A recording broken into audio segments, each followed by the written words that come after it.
welcome to Umzansi Esports League by Nodwin Gaming. You're joining us live on Jinx TV. This is the fourth week, or rather fourth weekend I should say, because Fridays, Saturdays, Sundays is when we go live with Umzansi Esports League, and indeed this is the fourth week, day number 2 about to get started off, where indeed we are in round 2 for PUBG Mobile segment, where 24 teams are trying to battle it out because of the massive prize pool, because of the incredible stakes that are of course at the doorstep for all of these teams. But before we talk about all of these players, let's quickly introduce the analyst joining me today for more conversation. It is none other than Payne Fixes. Welcome back, sir. Thank you so much, Blotter. And we have seen these teams have been performing so well. Gradually, I've seen these teams improving, and improving for what? The prize pool, of course. And let's take a look at it. 1 million rand spread across 2 seasons, 500,000 rands. So, talking about PUBG Mobile, we have 493,000 rands, and that's a huge amount. Absolutely, and as of now, when you talk about the storyline, so to say, in the past 3 weeks, we certainly can say that DaXpt tempo right off the bat is looking really strong for that 493. That is, I mean, that is number that is just for them, because look at that. They are with 61 kills on the pole position in round 2 with 143 points. And they've got 2 chicken dinners as well. And if you talk about For You Quest, they are also in that 100 mark, and 106 points is the exact number.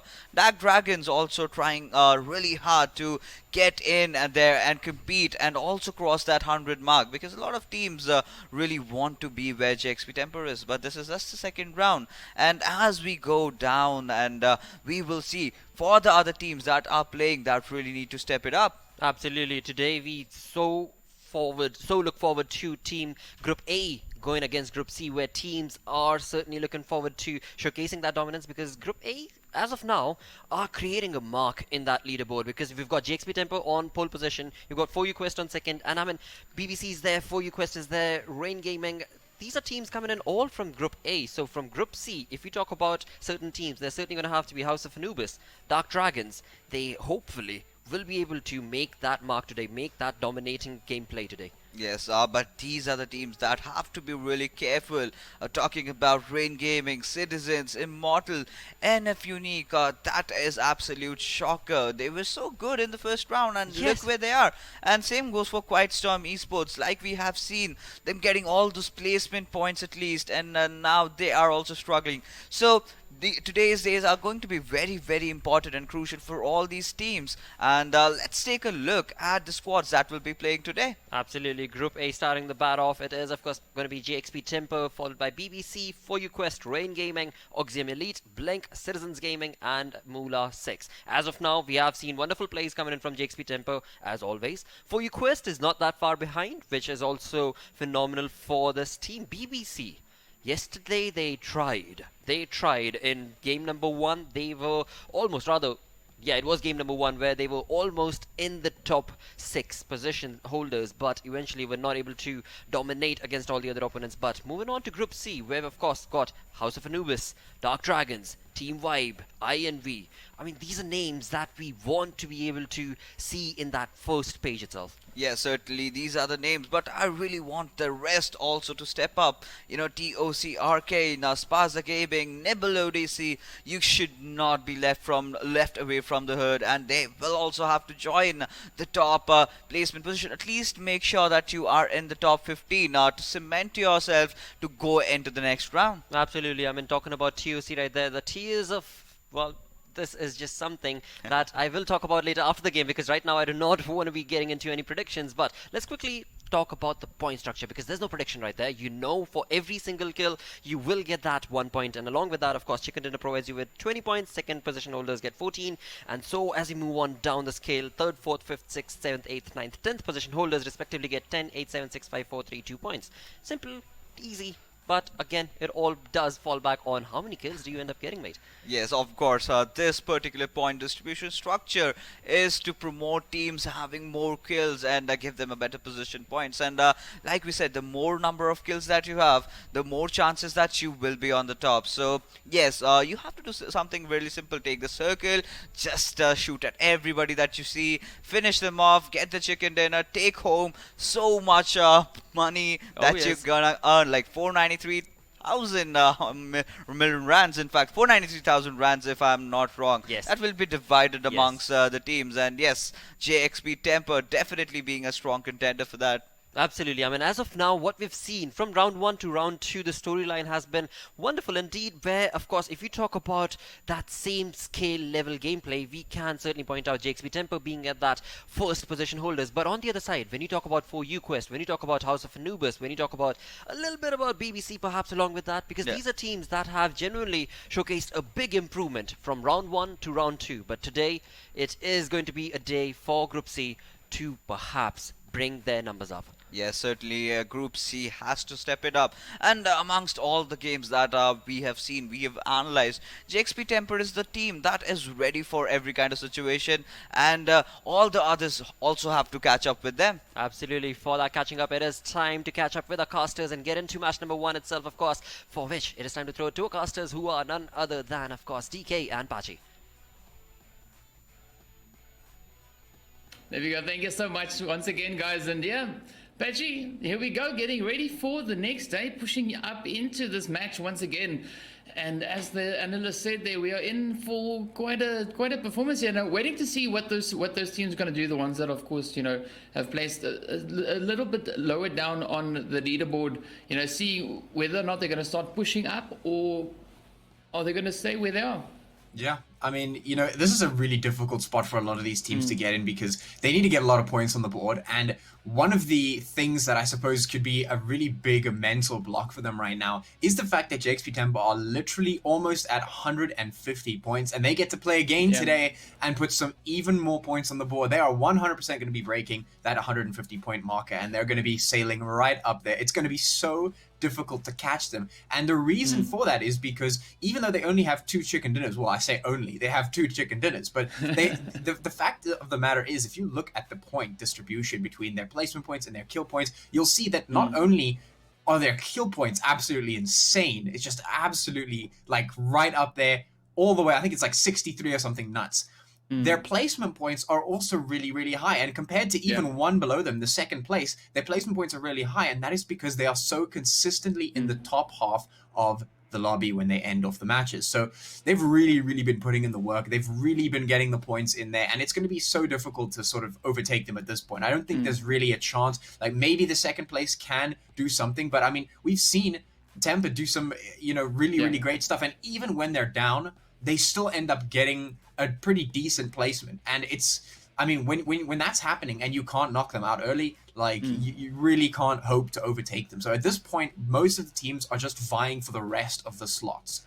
They want to get into those top slots, make sure they move on to the next stage. That is pretty much the goal at this point. That's what it was yesterday, but it's even more so now because, I mean, Temper have basically solidified themselves at this point. Yeah, and it's. I agree with what you were saying there. If the teams can't get the knock in on Temper before they get, some nice weapons or armor, there's no point because they're going to send you back, which is pretty good in their favor, So yeah, we'll just see. Are the teams going to maybe try and attempt that, or are they just going to go and try and get placement and hope that they somewhere along the way maybe get to take out the Temper team? I mean, at this point, it's like Temper basically, they know that they're in a position where they don't actually have to risk anything. Usually on the map, you're looking for teams that will maybe take a risk to get extra points. They'll maybe try something new, try something different, maybe get something unexpected to get the points on the board. Temper, they do not need to do any of that. They do not need to lift a single finger. They can literally just play a generic passive. They don't have to come up with anything crazy. They can just do what it is they do, and as long as they survive into like top 10, they're pretty much good to go basically. So they're in a really good spot. Yeah, no, that's 100% true what you're saying there. So yeah, we're moving up into this match now, having a look at that flight path, and for this one we're having a nice east to northwestern map. So once again, opening a few more places that we didn't necessarily see the teams being able to reach in yesterday's matches. But we already have the players here from Tears of Chaos just landing right there with BBC. You can see Jinx, of course, now trying to get that first grain all the way over. And this is what we were talking about, the teams taking full advantage of this early game positioning where the opponents don't necessarily have enough weapons or armor to really battle it out. Yeah. I mean, at this point, like Tears of Chaos, they have some good, guns. They've got some armor, whatever. They just dropped. They picked them up, and they can take some fight now against BBC and potentially get them knocked out really early, which is going to be quite tragic for BBC because obviously they're trying to put the points on the board at the moment. They're trying to climb that ladder. It's going to be very important for them to do so. But right now, Tears of Chaos, they're mounting a full-on assault on towards Aki here, and it's going to be difficult to fend this off 1v2. Obviously, the teammates on the back have to rotate up. And hopefully they can get there in time. We'll see Jinx and the teammates here just pushing up, and there goes Aki. No chance for survival at the moment. Down he goes. And yeah, this is some nice early game aggression here. Tears of Chaos just wanting to get those points in. And yeah, I mean, that's super, super necessary at this point. Yeah, no, that's true. And of course, we've got a little bit more action just ever so slightly towards the north over in the Lipovka area, where we've got the teams there, of course, from Spaza Gaming and then also the team from Rain Gaming. So there's another potential for a bit of for a bit of action. So we'll see now what BBC will be able to do with the situation that they find themselves in. Are they going to push? Are they going to rotate back? Or are they going to maybe try and set up a bit of a gatekeep as the players here from Tears of Chaos eventually need to make their way out of this area? Yeah. Well, we'll see exactly how this one plays out. And you can see for the moment, though, that zone has landed all the way towards the southeast, which is slightly different to what we've been having in recent times. A lot of the time, that zone just going towards the west, a little bit central. But now we have it off towards the sort of southeast. So a nice little change up. Teams will be relatively used to this one, though, not too crazy. We did see a bit of a crazy zone the last time we saw a zone land in this particular spot. But maybe we'll see a little bit more of an easy zone this time around. Yeah, well, let's see. Maybe we might end up with yet another bridge zone, seeing that we are in this area. So we'll see how it goes. But one thing that's interesting to note is that Temper is now starting to frequent the Georgiapal crates.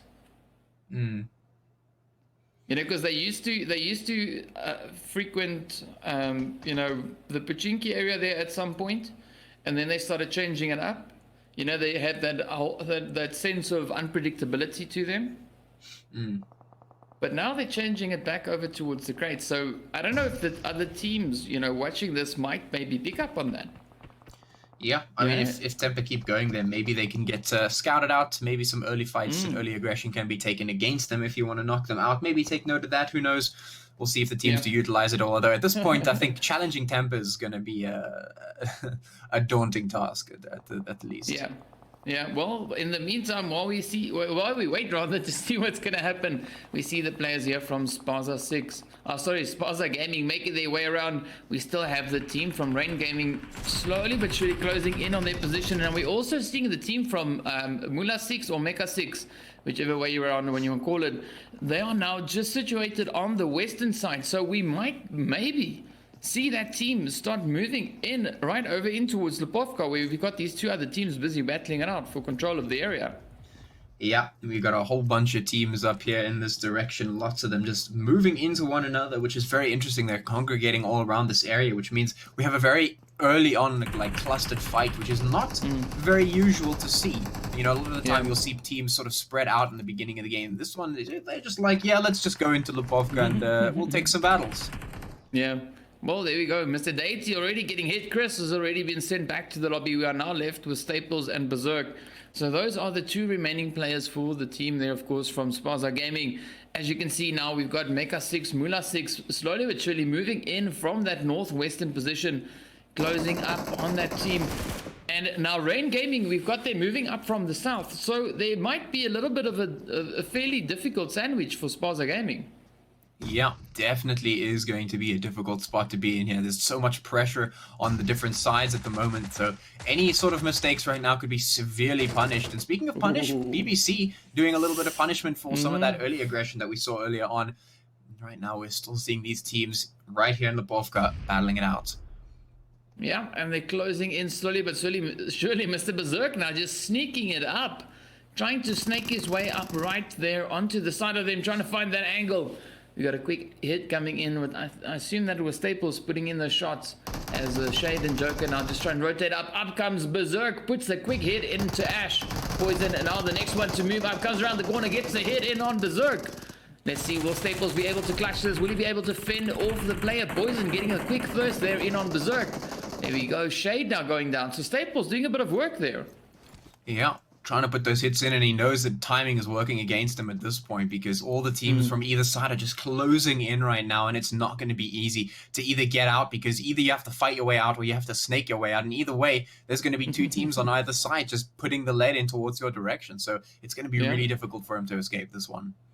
Yeah, and it's interesting to see, like I mentioned, you know, this is something that we don't usually see, the teams necessarily battling it out in Lipovka and having these many teams in the Lipovka area. But what's good to see is that the teams are at least putting up, putting up the fight. We're seeing those shots flying back and forth, the knocks coming in, the thirst coming in as well, and the teams slowly but surely pushing. And speaking about pushing, Rain Gaming has really made a lot of progress in this, just in this area here, moving up from the south, slowly but surely clearing the buildings as they move up, and now managing to join up right behind the players here from Mecha 6 and Spaza Gaming. Yeah, I actually really like what Rain Gaming is doing here. They're very decisively pushing in. You could see they were prepping some nades, some util just to toss into the house to try and get the frag onto Staples. That is some nice decisive aggression that I like to see. And if they pull this off right, they could take Staples and they could also potentially start sieging against the team on the other side as well. Yeah, well, because we have Muffin rotating up on that western side. And then, of course, we've got Squeak and Sneak on the eastern side, slowly but surely closing in. Now you can see two of the players there, of course, from Mecha 6 rolling out, leaving Ash and Joker behind. So I don't know if they're maybe trying to fool them into thinking that they've moved up. Oh, but Ash comes in with a beautiful hit right in on Squeak. Oh, this response is absolutely perfect. The flank from behind, the shots in from Ash. Ash does go down, but is it going to be enough at this point to stop them? The flank from behind is going to be absolutely critical if they pull it off right. That was a perfect response to the aggression shown by Rain Gaming. Yeah, no, that definitely was. And as you mentioned, we'll see whether or not they'll be able to pull it off as they are slowly but surely closing in, moving in right behind Muffin. And Muffin seems to be a little bit unsuspecting. Yeah, right So now. they might just get that element of surprise that they've been waiting for, or hoping for, rather. They certainly could. Those nades are getting prepped at the moment. You can see Sneak tossing them up. They're trying to get that preliminary damage in. And if those two players on the flank can't actually push in onto Rain Gaming at the moment, then they could just push up. Muffin and Sneak now pushing their way up. They're just going to completely avoid the flank by Poison and Shade. And now the shots coming in. Joker's going to put them into Muffin. Muffin goes down. Ash now coming to reinforce. And Sneak is left alone to try and handle this by himself. Is it going to be enough? It doesn't look like it. Done and dusted. Yeah, well, that was a pretty good response there by Mecha 6. Yeah, I mean that was beautiful to see. You know, they got ambushed kind of from the southern side, and they were able to plan perfectly. You know, like that whole rotation, flanking around, coming in from behind. Well done, very very well executed, and yeah.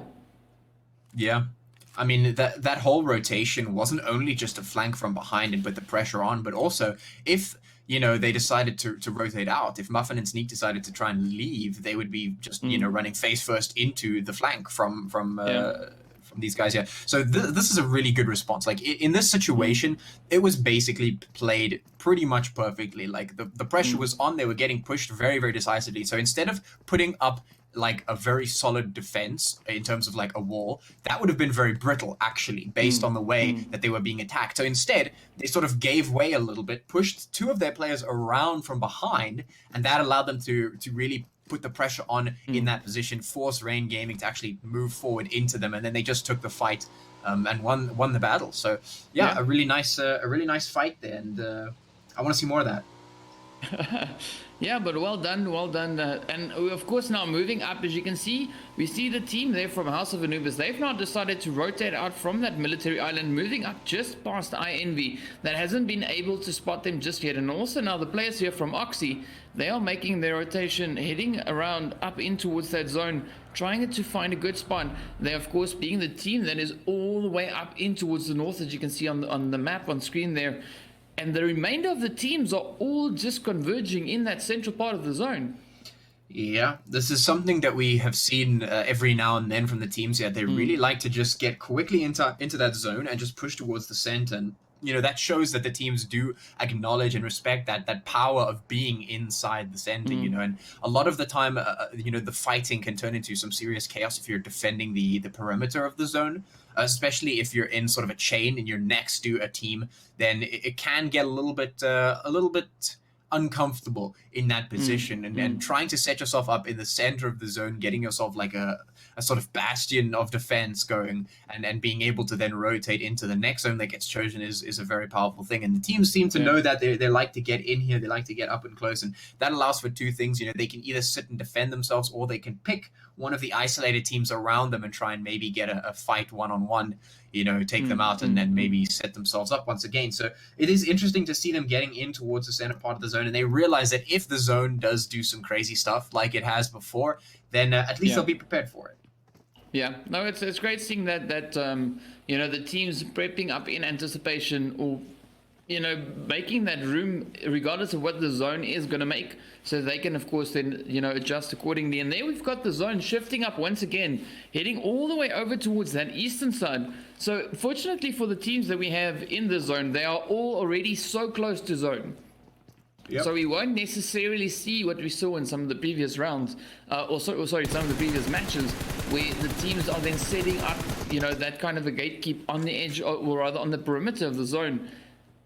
Now it is a little bit tougher, as there are so many teams, and the concentration of teams is so much higher that the teams can't necessarily risk it because of the sheer numbers. Yeah.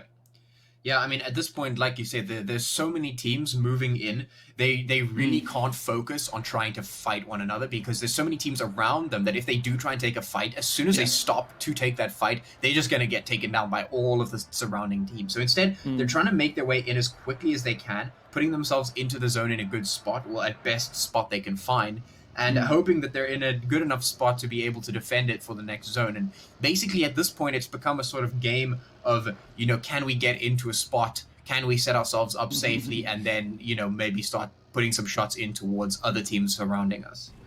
Yeah, because I think what the teams are essentially trying to do is they're trying to move up, see if they can secure the position, like we of course got with the players here from the Citizens. You move into a position, you try and secure your spot. And once you are comfortable in the position, like that, okay, there's no other team necessarily pushing up into my position, then you can try and improve the position that you've got. So that is also kind of play that we're seeing, the teams moving in. Now we've had the Citizens, they are now just pushing up right in towards Mega 6. You see them just moving through that building, putting in Gren's shots, everything all over the place. I Envy also now getting involved in the kill feed there, and there we go, the players going down one by one. Poison being the last remaining player for the Mecha 16. Let's see, will he be able to pull it off? No. Citizens send him right back into the lobby. And that was the strat that I also think is pretty cool to see, is the team sit in their position. If they get any opposition, they try and take them out as swiftly as they can, and then from there on, heal up, get ready, and Yeah. What I really liked to see in that one was the fact that Citizens did not hesitate whatsoever. Like, I just saw one of their players just literally just yeeting straight over that wall and just fearlessly running across to the other building. Like, yeah, my team said attack, I will attack, and they just went straight into there, pulled the trigger, and really just caught the other team like off guard. They didn't give them any time to adjust. They gave them absolutely no room to try and come back. They just hammered them hard, took them out. So yeah, well played. Once again, a really nice fight coming out from these teams. And at the moment, you can see on the map quite a number of teams concentrated towards the western side of the zone, obviously having moved in from the previous zone now. But the next zone is about to get chosen, and well, it's going off towards the east once again, which is going to force all those teams up again. Yeah, well, one thing to note is that Oxy is in a pretty good position. We've got them all the way over in that northeastern corner. Now they can very comfortably just rotate down in towards zone, establish themselves up on that hill that they've got just inside their zone, and really use that as a vantage point just to sit and take shots at teams as they now start to move up. Because as we've seen now, a lot of teams are trying to roll in. We've got Temper right on that edge where you can see 4U now just making their way in. And a lot of teams are going to be moving in from that western side through Malta out into that open field and the surrounding compounds. But that is where Oxy can really capitalize on it. Is it is a fairly open field. So if they Yep. position themselves well on that hill, they can really, really take full advantage of that and just pick off the teams as everyone is trying to battle for position. Yeah, and speaking battling for position, Tampa have made their way in. They're also taking some shots at any of the teams who want to get in towards that position. A lot of the teams not making their way in, trying to set themselves up. We can already see BBC down towards the south setting themselves up there. House of Anubis trying to make their way in from that western point, but they're running into some heavy resistance right now. They're going to have to put a lot of shots in. Yeah. Oh, there we go. The team, of course, now from EFX running right up towards Temper. Temper putting a quick few hits into them, sending some of those players right back into the lobby. So EFX now left with Bait and Reverb all the way right on the doorstep there of Temper. Temper, of course, now starting to pick off a few more shots over towards the players there from 4U. You can see Vibe also moving in, putting some more shots in towards the Dragons. And it's interesting to note that we've got a few teams that are trying to rotate in. They run into that resistance, they fall back, and then they kind of try and, you know, find another position or another angle to get into zone. Yeah. Yeah, especially if they run into a position that's already well defended. They know if they try and push past, they could get really, really clapped. So they're trying to just reassess the situation, try and get themselves back in. But right now, you can see BBC trying to put the hits in towards the Dragons as they move their way across. And, well, the Dragons suffering some heavy losses and getting taken very, I think, down to one player, it seems. Well, there's still 2 left, so they're making their way up. That, of course, being Mr. Blade and Sheck. So they're running up, and we're busy watching the team here from Odyssey. Odyssey just in the northern part. We've got the team right behind them there from EFX, and of course we got Temper just over to the side, and you can see the players from 4U just a little bit off in the distance. So EFX now trying to make their final push in towards zone. I don't know what I was saying there, but up they come slowly but surely, just trying to edge into that zone. There we go. There's our first fling for the match. Well done to Vibrant for getting that one done, and they're not putting those hits in towards the Dark Dragons as well. Yeah, some serious fighting happening towards the west. So you can see those shots just absolutely flying at this point. So many fights just happening across the board now. You can see the hits going in towards Vibe. The Dragons getting caught up in this. Even iEnvy is here to join the party. iEnvy now rotating up towards the northern side, pushing up towards where we've got the players here from Team Vibe, and of course our solo player there from the Dragons. The zone shifting up now. BBC sitting smack dab in the center of that zone. So the zone is really favoring them for this round. So we'll see what they're going to do with it. They do have a few compounds there to kind of just, you know, improve their current position and maybe capitalize that and really make, you know, some damage or some useful shots fly up from that area. As you can see, iEnvy now just trying to find the head, and they do get that last one in on Blade. So there we go. We are now down to 11 teams and 32 players. Yeah, things heating up right here in the zone as it gets smaller. Once again, you can see Tampa trying to just put the rest of the hits in towards Vibe as they continue their fight here with iEnvy. iEnvy obviously just looking to get in towards that zone, which House of Anubis has already done. But as you said, BBC, they're already in the center of that zone, and they're challenging Temper and House of Anubis at the same time. Yeah, so what is interesting to see is as Temper was rolling up, they were heading right for where BBC is. And then I think they kind of figured out there's someone there, and they made a quick, you know, quick detour, just heading up into the side. But now, of course, the shots are coming in. You know, just hits from all directions. House of Anubis putting in shots. We got BBC putting in shots. iEnvy now moving up from that western side, trying to make their push in towards zone. Team Vibe coming in from the northwest. 4U pushing in from the east. Oxy as well as the Citizens also making their way in. So everyone is just now huddling up right here in Malta. And this is going to be absolutely insane, as there are so many teams in here. We got Mr. Boyka just tapping a quick few hits off into the distance there. Yeah, so this is going to be an insane zone. I mean, 9 teams, 27 players. Wow. Yeah, it's definitely going to be quite interesting, and BBC have been in a pretty decent spot where the teams that have tried to roll up in towards the center have been, you know, stopped by them and turned them away, just like we saw with Temper. But the real question is now, as the zone starts to make its way in, and the next one will be chosen soon, what are the zone boundaries going to look like? Because these teams, they've set themselves up here in these buildings, and have sort of become a bit static. Temper not making any moves. They don't really have to at this point. A lot of the teams just sort of getting in there, making sure they're waiting for the next zone. So, at this point, it's really just up in the air. Like, what is going to happen? What are these teams going to decide to do? Are they going to decide to get aggressive? Like, what's happening right now? So, Flag are going to put some shots in at the teams that are trying to cross from one side to the other, which is probably a really good capitalization at the moment. And a lot of teams following suit now. Well, it's interesting to see also that we've got one team sitting on the eastern side, one of the teams sitting on the western side, and they are just picking off those teams as they are now trying to make their push up into a zone. The zone shifting up once again. Now we've got BBC on the western edge, and we've got the players from 4U on the eastern edge, and all the teams now pretty much need to come past the BBC as they try to make their way up into Wood Zone. We see the players there from Odyssey, of course, getting claimed by the blue. Now Citizens moving up right over towards the players there from BBC, and the only team that 4U has to battle with at the moment is the players that we've got remaining there for the team from Oxy. Yeah, this is definitely a very interesting spot to be in. That zone has favored BBC once again in terms of the fact that they can stay in the building that they are just occupying at the moment and wait for the teams to start pushing up. So House of Anubis, Temper, Vibrant, iEnvy, and Citizens all trying to move their way up in towards the zone. And BBC have the, a chance to get a bit of a vantage point on them, maybe get some shots into the teams as they start rotating.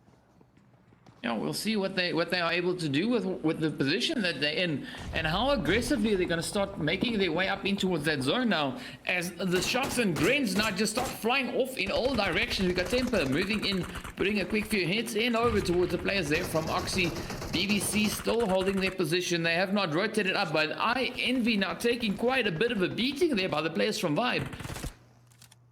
Yeah, still things heating up at the moment. You can see the shots just flying back and forth from absolutely everyone right now because everything is getting super tight and BBC is holding this choke point, making sure that these teams can't push up for free. So they have to take the fights against one another before they move up.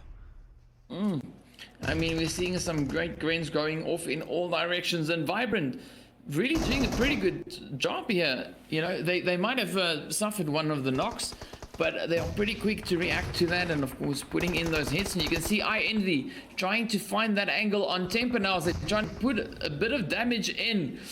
Oh man, this is so close. And Temper, of course, putting some more hits into House of Anubis as they are now just situated all the way down in the southern side there, right next to the players from Citizens. Yeah, once again, everything just so tight. Temper being able to put the hits in, just proving once again why they've been so strong throughout these rounds, throughout these matches. They're able to get into these tight spots and still being able to win them. And this is pretty much why they've made it to the top at the moment. And if they can hang on to this, they're going to put themselves even more in the lead. Oh, there we go. So one of the iEnvy players blowing themselves up, and of course Temper taking full advantage now, pushing in, wiping them out, sending the whole team to the lobby. So well done to Temper. They are now sitting on 12 kills. Double digits. Here we go. It's already looking fantastic for them. And BBC still holding onto their position. The zone rotating in their favor once again.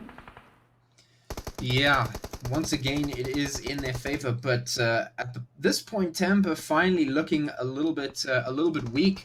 But like I said in the beginning of this match, it doesn't seem to matter because they've already put double-digit points on the board in terms of kills. They're already top 5, so it doesn't matter where they go out right now. They're going to come out pretty much sitting quite happily. Yeah, and it's going to make it so much harder for the teams that are now trying to move up, get into those positions. Because Temper, they're doing what is needed to just stay up in front. Yeah. To get those points in and stay ahead. And I mean, so far they're doing a fantastic job, and we're seeing them. They're not giving up. They are still turning up that aggression. They're trying to go as far as they can. And I mean, regardless of what happens now, they're already kind of set. Even if they are just sitting on the 2 players there.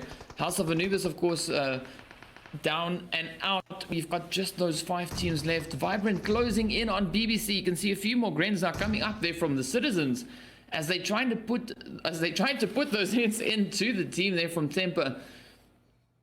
And it's interesting to note that usually the zone, when it's in this area, kind of moves up in towards that open field where we see Nova sitting. But strangely enough, in this one, we've got more of that urban battlefield going on here. You know, Yeah. which is great because it really challenges the teams to see what it is that they can do. And of course, now for you, putting a quick few shots into the citizens, and citizens, of course, retaliating. Yeah, we got those hits now coming in, and it seems like the citizens are down to their last 2 players. Yeah, For You've actually just been sitting quite happy on the other side. They're waiting for the rest of the teams to battle it out. And Tempa actually made a really great push. They popped some smokes and moved in really, really smart. They decided not to just take any fights, not to expose themselves. They just rushed straight up into the zone, keep themselves alive for as long as possible. Right now, Vibrant pushing up in towards BBC. BBC going to put those hits in, try and knock them out of this one. Let's see if they can make it happen. But it's interesting to note that Falak has rotated up into that building. You know, he's right there, right next to Temper. Vibrant now trying to move in on Lord and Nihal. So we see the shot going in on 6. So Pounds is now the last hope for left. BBC doing some pretty great things here as they move up. Flacco now pushing up over towards Falak. We've got those shots flying in. Oh, down goes Falak. Flacco landing that hit right on him, sending him back into the lobby. BBC down to 1. We've got Vibes sitting on 2 players. Temper still on their 2. We've got Citizens on 2. And of course the players from For You Quest sitting on 3 players. Yeah, and BBC, they made some good choices in terms of getting aggressive on towards Vibe, but they didn't realize that MG from 4U was holding them from behind, so they really got hit pretty hard, and Vibrant also going to be feeling that one. Now, Citizens putting the shots in towards 4U, trying to catch them out, make sure they don't get anything for free either. Nihal going to go down as well, so that's BBC knocked out. We have 4 teams left and 8 players remaining on the board, and, well, 2 of them are still Tempo. Yeah, there we go. Oh, some more shots now flying in as Temper is putting the hits into Vibrant. The players from 4U down to 1, unless, of course, MG can get that res in. We've got Manga and Flow also there for the team from Citizens. So we're waiting to see whether or not the Citizens would maybe possibly be able to get a few hits in on the Temper team. There we go. Flow now moving up. Flacco anticipating that, just waiting for him to rotate in. Oh, Manga lands that hit on Flacco. Nas is the last one. Down goes the Citizens due to the blue zone taking them out. No ways. There's no ways this goes the way I think it does. No ways. Let's see. Oh, what a finish that was, though. Okay, let me just say this, all right? There is no reason that Tampa should have been left to get into second place. Yeah. It really speaks to the caliber of these players right now, the caliber of Tampa, that they were able to... They were on 2 players. They should have 100% gone out as soon as they were on the back end of both the zone and all the teams in front of them. And somehow they were able to get in towards the final zone and make it into second place, almost first place. They almost made it into first place off of one single play. And that is just tenacity, 100% tenacity. They stood there in the building. They were low on HP. All the teams were in front of them. The blue zone was pushing up from behind them, and they made the decision to pop the smokes in a line and actually just push straight past everyone into the zone and survive. And doing that got them into second place. So not only do they have high kill count, they have a high placement points as well. Yeah, and I mean, a high kill count sitting on 14 kills. So that was pretty impressive. And well done to Vibe for getting that chicken dinner, though. You know, just taking those few points away from Temper, that of course being 6 points. You know, so that is a fairly tough one. But I think on that note, let's jump over to the analyst desk to hear what they have to say about the match. Thank you so very much, casters. What a game. What a match, number 1, Bane. I mean, that was beautifully done by Team Vibe, even though it seemed that the game had just gotten away from them. I had no idea how could they pull that one off. Like during the final circles, I thought this is a game for BBC. They're pretty chill. They have the best compound. They have nothing to worry about. But then you go Shakespeare Temple, surprising me yet again.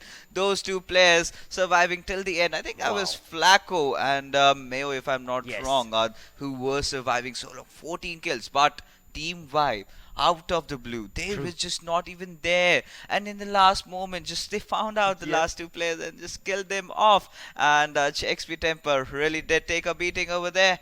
Definitely did come up with the second position, but Team Vibe, amazing outing from them. Absolutely. I mean, talking about DaXpt Tempo, one thing you have to say is that even though it was a two-man team standing by the end of it, well, that was all you needed from the team. Because, I mean, if you look back at the stats, those were the only two players who did end up getting kills. And that is incredible indeed. Because, again, combined together, they got 14 kills for themselves and second position. So, of course, when it comes to the point structure, DaXpt Tempo is certainly still taking the lead. But on the other side, the way Team Vibe played, the way they were able to slowly get themselves finally into the final circle itself, so did BBC.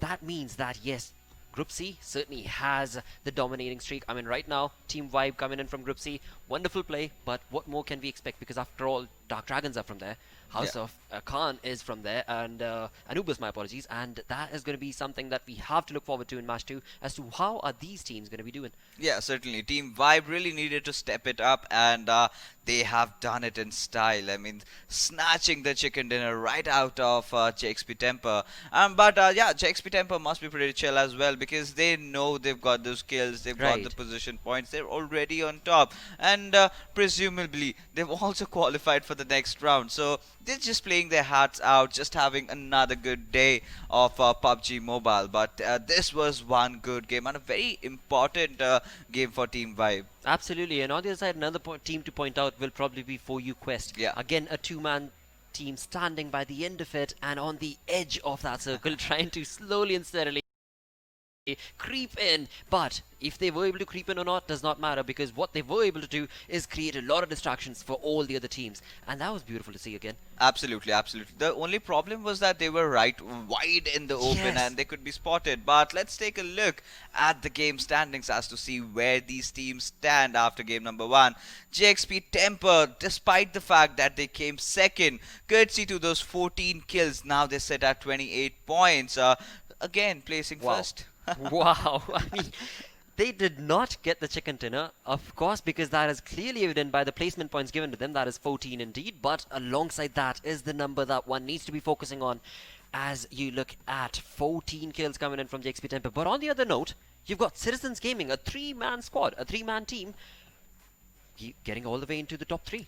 And the best part about Citizens is that they were playing 3-man. Right. And despite that fact, they were also struggling. If you take a look at the overall standings, Yes. they were on the bottom echelon. And right now, after this game, I'm probably sure that they will step up. And with that, they will be carrying forward that morale boost that is really, really necessary. Absolutely, and as we move on to page number 2, on the other page we saw HOA sitting on 7th, very comfortable spot for this match number 1. But as we move on to the second page, we are looking at 13th, at least I am right now, and Dark Dragons not having a good start today. Dark Dragons, we expect, I mean, I certainly do expect them to be able to showcase that dominating play against the likes of JXP Tempo, BBC and 4U, because this team certainly does deserve a chicken dinner. Yeah, certainly. And we'll just take another look at the first page over here, where we certainly have to point out a few teams. So there you go, Mecha6 also putting a decent outing, 5 kills for themselves, but we will have to see as to how things have changed in the overall standings and where they stand. And JXP Temper, I'm pretty much sure they'll be on the first position, 171 points. 51 points, dude. This is brutal. This is brutal. This is brutal. I mean, you're talking right there, the difference between first JXP Temper and second For You Quest position holders. 171 and 120 points. I mean, that is wonderful play coming in from JXP Temper. How exactly is any team supposed to go against that sort of an oppressing gameplay? No idea. But on the third spot, right there, is Dark Dragons. As I said, I mean, they certainly have the skills. They just need to find that perfect game for themselves. Yeah, and like the Team Vibe did right now, I think one good game and Right. they might be feeling confident. But taking a look at the second quarter, we have to see as to how teams are shaping out, because this is the gray area, right? You know, these teams are neither in a very good position or not in a very, very bad position. They Right. still have room for improvement and can certainly do better. So Team Vibe is definitely one of them. Courtesy to that chicken dinner, now they have climbed up towards the 10th position. Absolutely, followed very quickly by BBC themselves, who are looking again very, very neat with the 11th position for themselves. Same goes for 12th position holders INV Gaming. INV Gaming also had a very decent run in the match number 1. They were on the first page itself, I believe on the 6th or the 8th spot itself, but moving on down to the 16th position right now. Citizens Gaming getting away from that red zone. Yeah, Citizens Gaming, a team that we were talking that has to step up, and finally they did. But when we take a look at the teams that are still struggling over here, Spaza Gaming definitely one name, and Quiet Storm Esports. We'll have to see as to how Quiet Storm Esports and Team NF Unique make their comeback story possible. But right now, TOC Arcane, Rain Gaming, Mecha 6 are the one teams that are taking a lot of beating. Absolutely. I mean, this is a story as of it stands at the end of match number 1 on week 4. But this is just match number 1. Of course, match number 2 will give us a much more better opinion about Group A going against Group C. And right now, of course, we did see Team Vibe coming in from Group C, INV coming in from Group C, showcase some wonderful synergistic plays, wherein, of course, Team Vibe being from Group C was able to dominate against the likes of DaXpt Temper. But match 2 will put a nail in the coffin as to find out, is there any other team once again that can get any closer to that 171 points that DaXpt Temper have for themselves? See, the thing with JXP Temper is that they understand the meta very well. Very They well, know how yes. to utilize the smokes, because there was one point when BBC was holding that open compound. I could see the players of JXP Temper using the smokes to perfection, and they just went inside the shack, and they were completely just sitting around, just waiting for BBC to engage in different fights. And when the time came right. They attacked. They they wiped out all those squads. But Team Vibe, oh my goodness, that was something that JXP Temper had not anticipated. Exactly, just that one man vibing it all across in the top 3 and being finally getting that team into the chicken dinner mark itself. It was wonderful play coming in from Team Vibe. But with that, we do reach the end of match number 1. Of course, like I said, match number 2 is going to get started in a few minutes. But before we get into that, we're going to go on a very, very short break. Please do stay tuned. We will be right back.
What's up, guys? Welcome back. Right, we are getting straight into our second round, and it is going to be an absolutely insane one. We're going to see now whether or not Tempo will be able to move their score even higher up that leaderboard, seeing that we're out here in the Pacific. Patchy, what are you thinking? Yeah, I must say, dude, like being out here on this giant boat, it's really, really difficult to really concentrate on what's going on. But I must say, I'm really, really keen to get into this one. We saw some amazing stuff coming out across the board and some really, really intense play coming out from Tampa themselves. And yeah, they just showed some really, really great skill when it comes to, you know, utilizing their utility. Staying alive seems to be something that they can do really, really well as well, you know. So I don't know what it is Tampa can't do at this point. Their rotations are great. When they get stuck, they manage to win fights. They can, if they're not winning the fight, they can stay alive. They can use their utility. They can get into the final zone. They almost won the thing, for Pete's sake. I mean, they were supposed to go out in 5th place. You know, but the teams didn't wipe them out. They didn't, you know, push them when they were when they were hurting, when they were out, you know, down and out. And they managed to get up into 2nd place. And I mean, at this point, they're on so many points, it doesn't even matter. You know, like they're too far gone at this point. Everyone is just trying to put the points on the board to make it into the next stage, and that is pretty much confirmed. I don't think anyone's going to overtake them at this point. So basically, what we're waiting for now is to see, is anyone really going to challenge Tampa to try and take them out before they get anything on the board? Because even if this, from this point on, if Tampa even, you know, go out first, it really doesn't matter that much. Yeah. You know, like they'll just be like, it's fine. So yeah, this is definitely going to be very, very interesting. And yeah, I'm keen to see what happens. Yeah, definitely. We'll see what's going to happen. You know, we've got the flight path going already, and as you can see, it is taking us all the way there from George, heading over towards the Nova Crates area. So once again, you know, it opens up pretty much half of the map there. Well, the flight path going through half of the map, so the teams can go either up in towards that southeast, northeastern side, or the southwestern edge, or anywhere in the middle. You know, and I'm curious to see where these teams are going to go. Are we going to see the teams jumping out to the usual places? And it seems like Tempa is heading up in towards those Georgia Bull crates once again. Yeah, I mean, the flight path does give access to pretty much anywhere that the teams want to go at this point. Tampa, like you said, they've been seeming to favor these George crates at the moment, not really wanting to go anywhere else, not being too crazy, and maybe being a little bit predictable. So hopefully we'll see somebody challenge them at some point to try and take them out early, and maybe make it a little bit easier for some other teams to survive and get points, you know, as the match progresses. In any case, though, the teams will be getting access to all of their favorite spots pretty much, except for maybe Asnaya. It's a little bit far, but they can still, you know, make a little bit of a hike up there into that point. But unfortunately, we might not see anyone go to the military base. Feels bad, man. Maybe somebody will go there, but ultimately, I think maybe that'll be decided by where the zone drops. Well, I wouldn't count on that too much, because you see a few teams already just heading up into that direction now. The zone also landing there, so I like this. We've got like Sparta Gaming already making their way down in that direction. House of Anubis right there with them. And what's interesting to note, if you look at the map there over in George, we've got the players there from Odyssey, as well as the team there from the Dark Dragons, all landing in South George, and then of course Tempest going for the usual spot once again. So you can see the Dragons now just trying to make their way around, trying to see if they can defend against those players. And also looking at the school area, School and Rozhok, we've got a nice concentration of teams, you know, just pushing up into those areas. So once again, there's some great potential for some early game action. And for this round, Lipovka is empty. Yeah, it seems to be that way, and a very interesting setup here in South George. We've got 3 teams very close, but Tampa, they seem to be just off to the side, so they're in a relatively safe spot. I'm hoping that one of the teams here will push up into them and maybe try and take them out early on, because if you let this team get to the end, like, they're making it to the top 3. Like, there's almost no question about it at this point. Yeah. You really can't let them run away with it. And it'd be like we were talking about, you know, off screen. There we go. I was trying to find the word. Like we were talking about it off screen is, you know, we're wondering if any other teams are going to try and start to challenge Tempa for the position there. You know, just trying to do a little bit of damage, because at the moment, as you mentioned, Tempa's just running away with it. Yeah, they certainly are.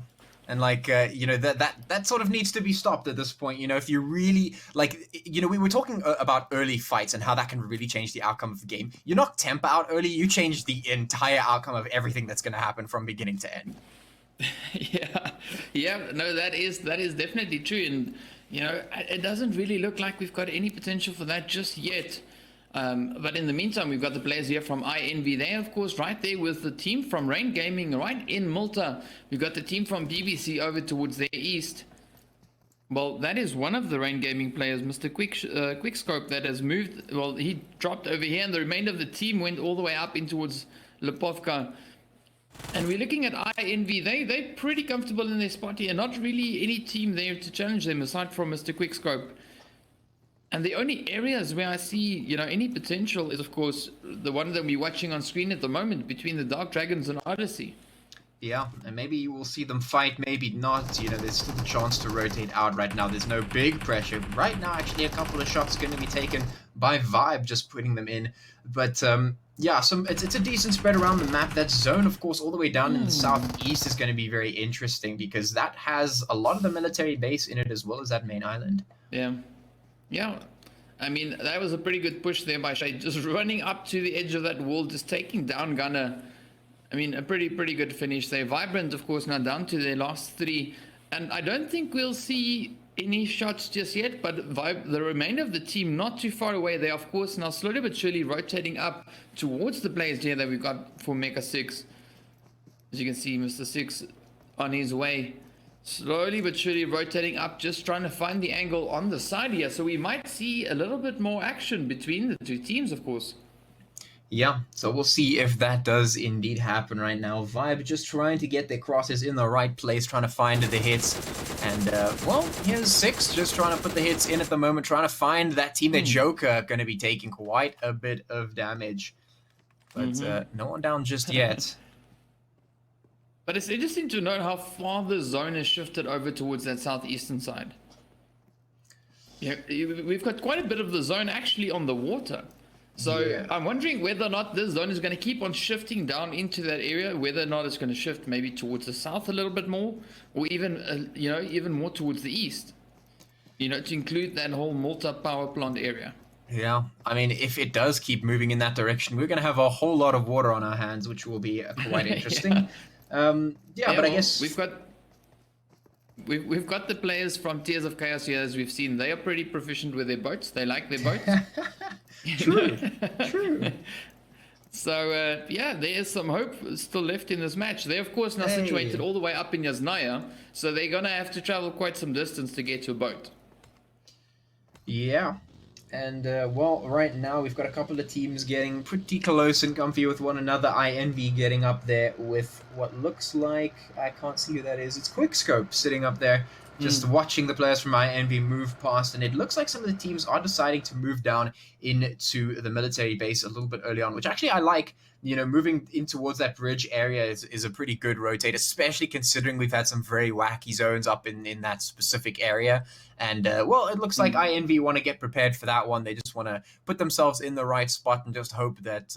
and it's also in the center of the zone, so that's actually a really good spot to be in overall. Yeah, it's interesting to see that bridge all the way in the center. Now, it's going to be a very interesting position to hold, and if INV can really play it well, they can really do quite a bit of damage and rake in quite a substantial amount of kills, depending, of course, on where the teams are going to be rotating towards. But if they play it well, they can really do a little bit of damage. Not a little bit, quite a bit. Yeah, yeah. I mean, they certainly could. Right now, we're just waiting for those teams to rotate in. Temper now coming in behind the players there from Effects as they're moving in towards the zone. It's going to become quite an interesting party up there towards Yasnaya at the moment if things progress as it looks like they are. The rest of the teams making their way in there. Look at that For You rush. For You. Putting those hits in nice and early. Wow, they were just rushing it right up in towards Blink, and some beautiful work. Down goes Luffy. They are left with only 2 of their players now. So beautiful push there by the players from 4U, just rushing it up. We got Shroud and President, of course, still left there for the team from Blink. That was some pretty good action, and they really used that vehicle well, just ramming it straight into them. catching them off guard. And we're also seeing in the kill feed now that the players there from House of Anubis were trying to cross over that bridge. And of course, INV putting some shots into them as well. And we're watching the western side of the zone as the teams are slowly but surely making it up right over here towards the players from Spaza Gaming. That being the players from Odyssey, trying to make their move up in towards the military base, or military island rather, as you can see them right on the edge there. Yeah, things getting nice and spicy as the teams try and make their rotate in, and it's nice to see some teams trying to prioritize towards that zone. INV getting a nice bit of bridge camping done there as the House of Anubis try and push past, and you can see a bunch of teams towards the west really clumping up there. You can see, I think that's Blink up there with Oxium, Odyssey, and of course, what is that, Mecha 6? Yeah, everyone's right there and just waiting to see what's going to happen. Oh, there we go. We got the zone shift, and EFX, of course, now have themselves a very good position in the central part of that zone, right there in farm. So the zone not shifting too far, but we still have some water. We still have some bridge play in, in the zone, and waiting now to see what's going to happen. Are the teams going to move up? Temper and the players there from Mecha 6 very, very close together. And Odyssey now putting a few shots into the players here from Spaza Gaming.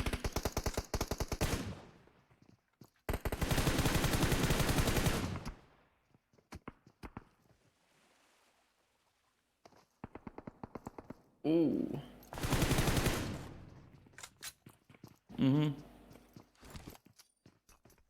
There's 4 teams. There's 4 teams sitting right here. That being the players from Spaza, Odyssey, Blink, as well as what's left of the Oxy team.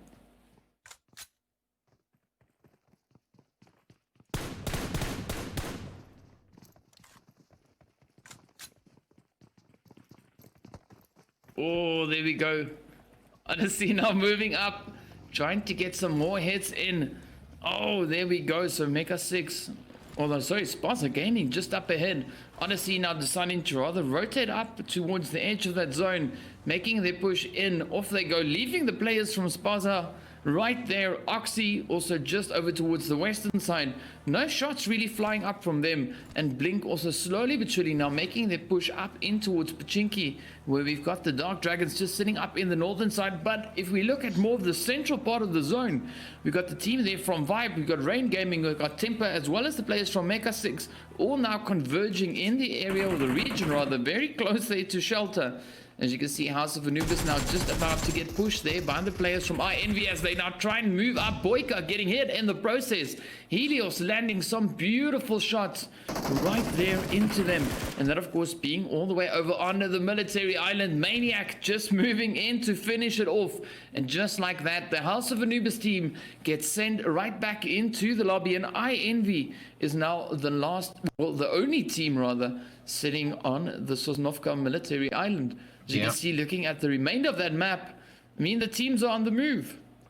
Yeah, they certainly are. They're making their way in. Lots of teams deciding to move up in towards the center point of that zone. Once again, a very interesting choice from the teams, and I like to see it because it does encourage a lot of that fighting to happen a bit more early on. And actually, well played to INV as well. Having that bridge control, taking out 2 of the House of Anubis players when they were trying to rotate, realizing that the rest were actually on the island and actually getting aggressive down to the bottom there, taking them out, finishing them off. So just getting all the rest of those kills and securing that is a very good utilization of their position. So good on them. And right now we're left with 15 teams, a lot of them on towards the western side of the zone.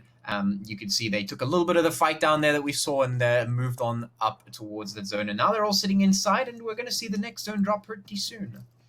Well, we're also seeing the players there from BBC closing in on Temper, and of course Rain Gaming slowly but surely making their way up over towards that team from Mecha 6. So hopefully, we can see the players from BBC making that push in on Temper, doing a bit of damage, because we are still sitting with 15 teams. Yeah. So there's a lot of potential, there's a lot of room for potential changes to come. But depending on what these teams can, of course, do with that. Yeah. Because tomorrow, Temper's not playing. Mm-hmm. So tomorrow we've got I think the group B and C that's playing. So that would then be the opportune moment for the teams to really try and move up that leaderboard, and they can actually now do enough damage to put a little bit of a stop to that. Yeah. I mean, they certainly could. So right now, you can see the teams moving up that zone, dropping all the way to the west. Is going to force all the teams from the east back in towards the west in that zone. You can see all of them now making their way up. You can see BBC, Spaza Gaming, everyone just charging in towards that zone. And I mean, 15 teams, 52 players. And well, they're going to have to start vying for that real estate. They're going to have to start battling it for that space to stay in there because, yeah, it's going to get pretty populated pretty quick.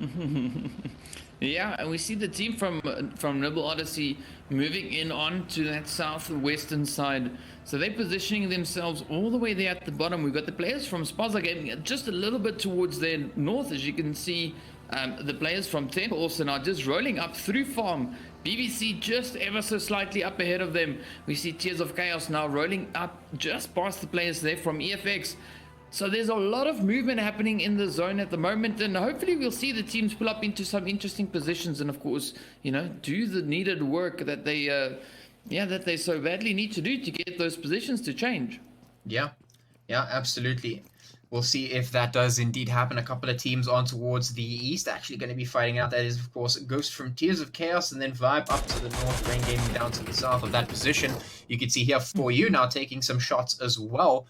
It's going to be Satan just trying to put the hits in, using the top of this roof to maybe get a couple of angles in there on it towards Joker as they start making their way in. And all of these teams now just once again becoming a little bit more centralized, moving in towards those spots. And yeah, well, they're getting the positions that they need to get, which is pretty good. And right now, I guess we're just waiting to see if the fights will resolve themselves now or if the players will wait for the next zone to start doing things.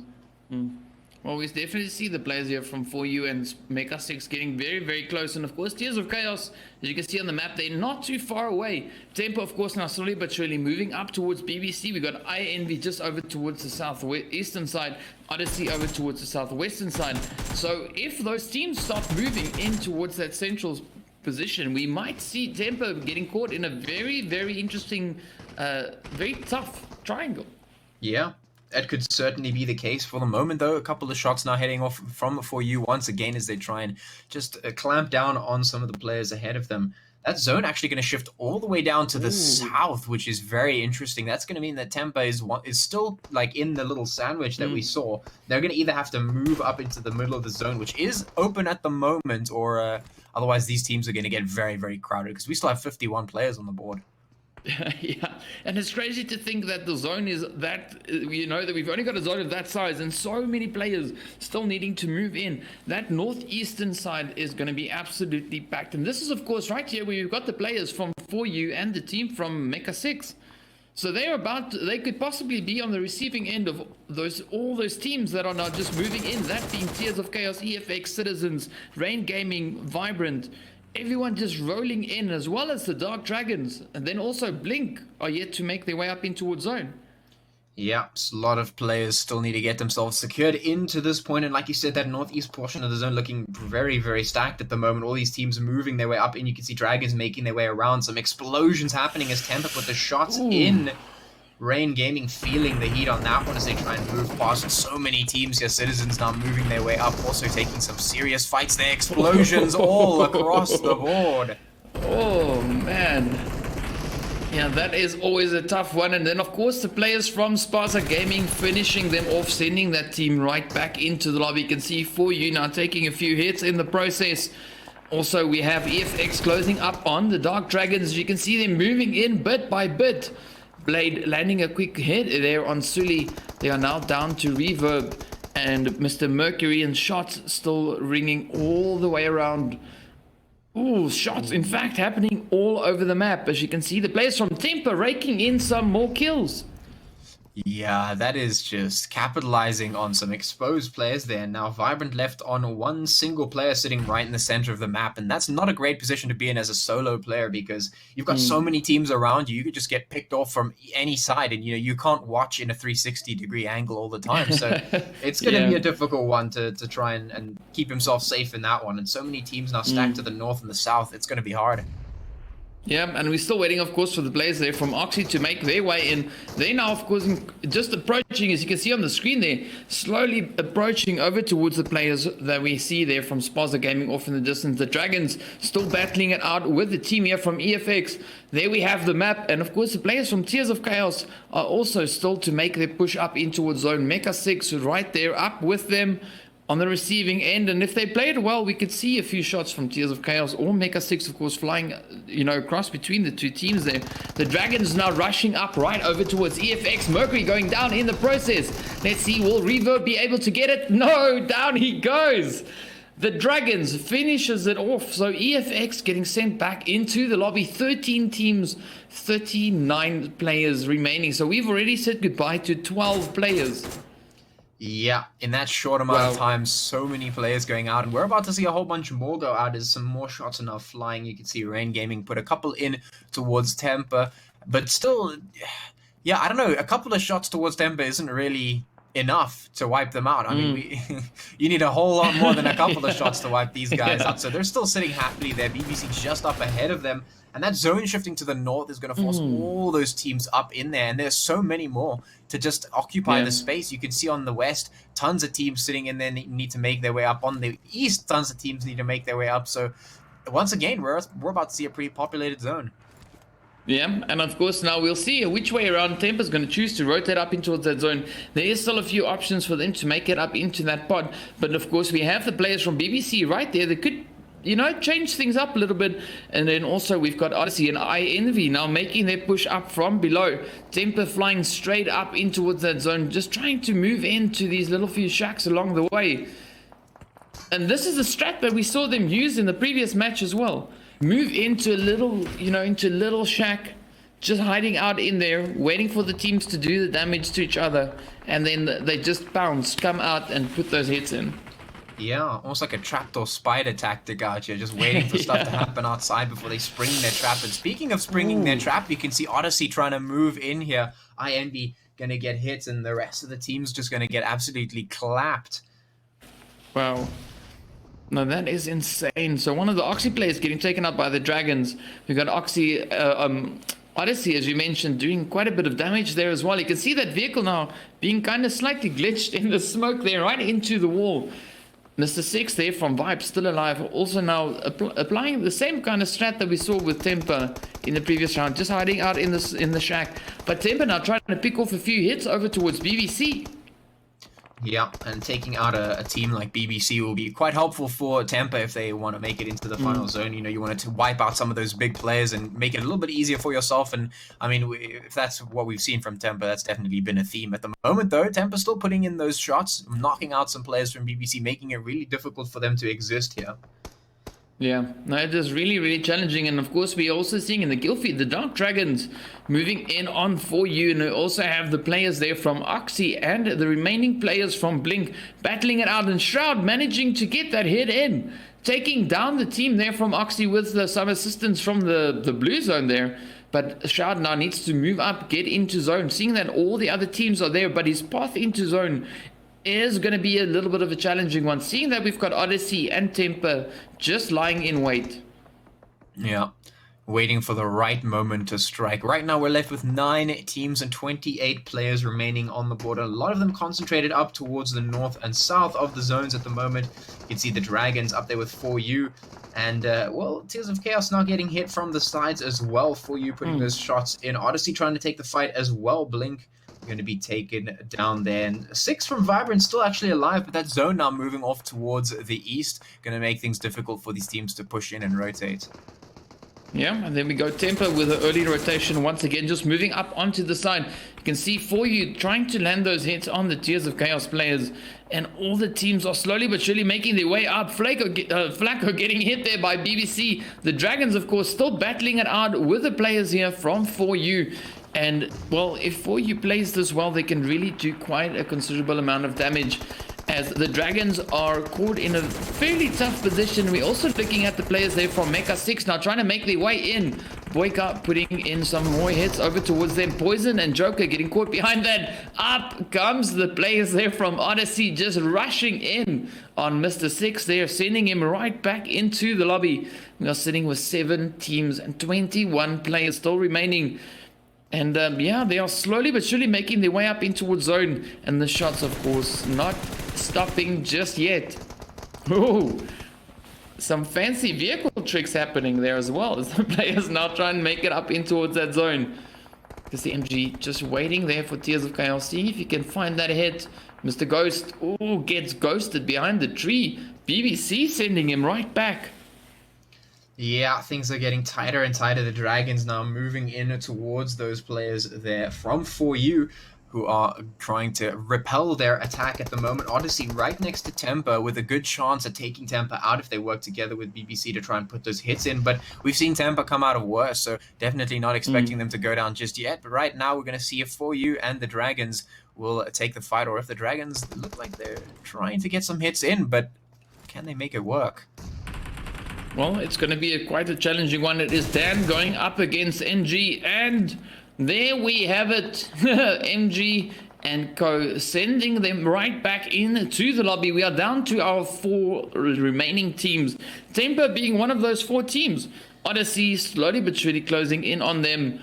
Really trying to find that angle. Mayo, of course, getting knocked out in the process. One of the 4U players also now just getting knocked. You can see Odyssey now just trying to put some more damage in over towards the players there from BBC. Ooh, here we go. Yeah, this is really getting interesting right now. And Temper once again just demonstrating the fact that they can always make it into the top few spots regardless of the situations here. They just manage to come out on top, and that is due to just the brilliant way in which they continue to play so consistently. Right now it's the blue zone pushing them up, forcing Odyssey and Temper to both rotate, but who's going to come out on the top end of this one? Because, well, Temper's tossing those nades. And they get one of them landing successfully right there on side. And so Vindog and Grim now left to defend against the team there. The zone, fortunately for both teams here, not shifting up that far away. You know, Tempo already in zone. We've got Odyssey right there on the edge, getting a quick res in on side. And now we're waiting to see what's going to happen with the players there from 4U and, of course, BBC, because they need to try and make their way in. And if Odyssey plays this well, they could wait for Temper to try and, you know, just get those numbers down a little bit. Yeah, I mean, because right now... Temper is in a very exposed position. Yeah, no, certainly are. Right now, BBC has a good chance at putting themselves up a little bit. You can see now the shots coming in from Odyssey, trying to fly in for you, putting them in as well, making it difficult for Odyssey to continue here. But BBC have a good chance at coming in from behind to maybe capitalize on Temper's positioning here. And, you know, we've been waiting for BBC to put themselves in here at the top of the lobby, and this is their chance to be able to do that. If they can make it in and try and get the hits in on Temper, maybe Odyssey can put in some helping shots and take them out. Otherwise, yeah, I'm worried for where Temper might just end up in this match. Yeah, and I mean, we now we need to, at least we know the teams that are left in this, that we've got left in this match are teams that can really put in a bit of damage. You know, they can do what is needed to kind of send Temper back into the lobby. Now we're just waiting to see, will they be able to do that, or are they going to be rather taking each other down, and in doing so, moving Temper's position up even more?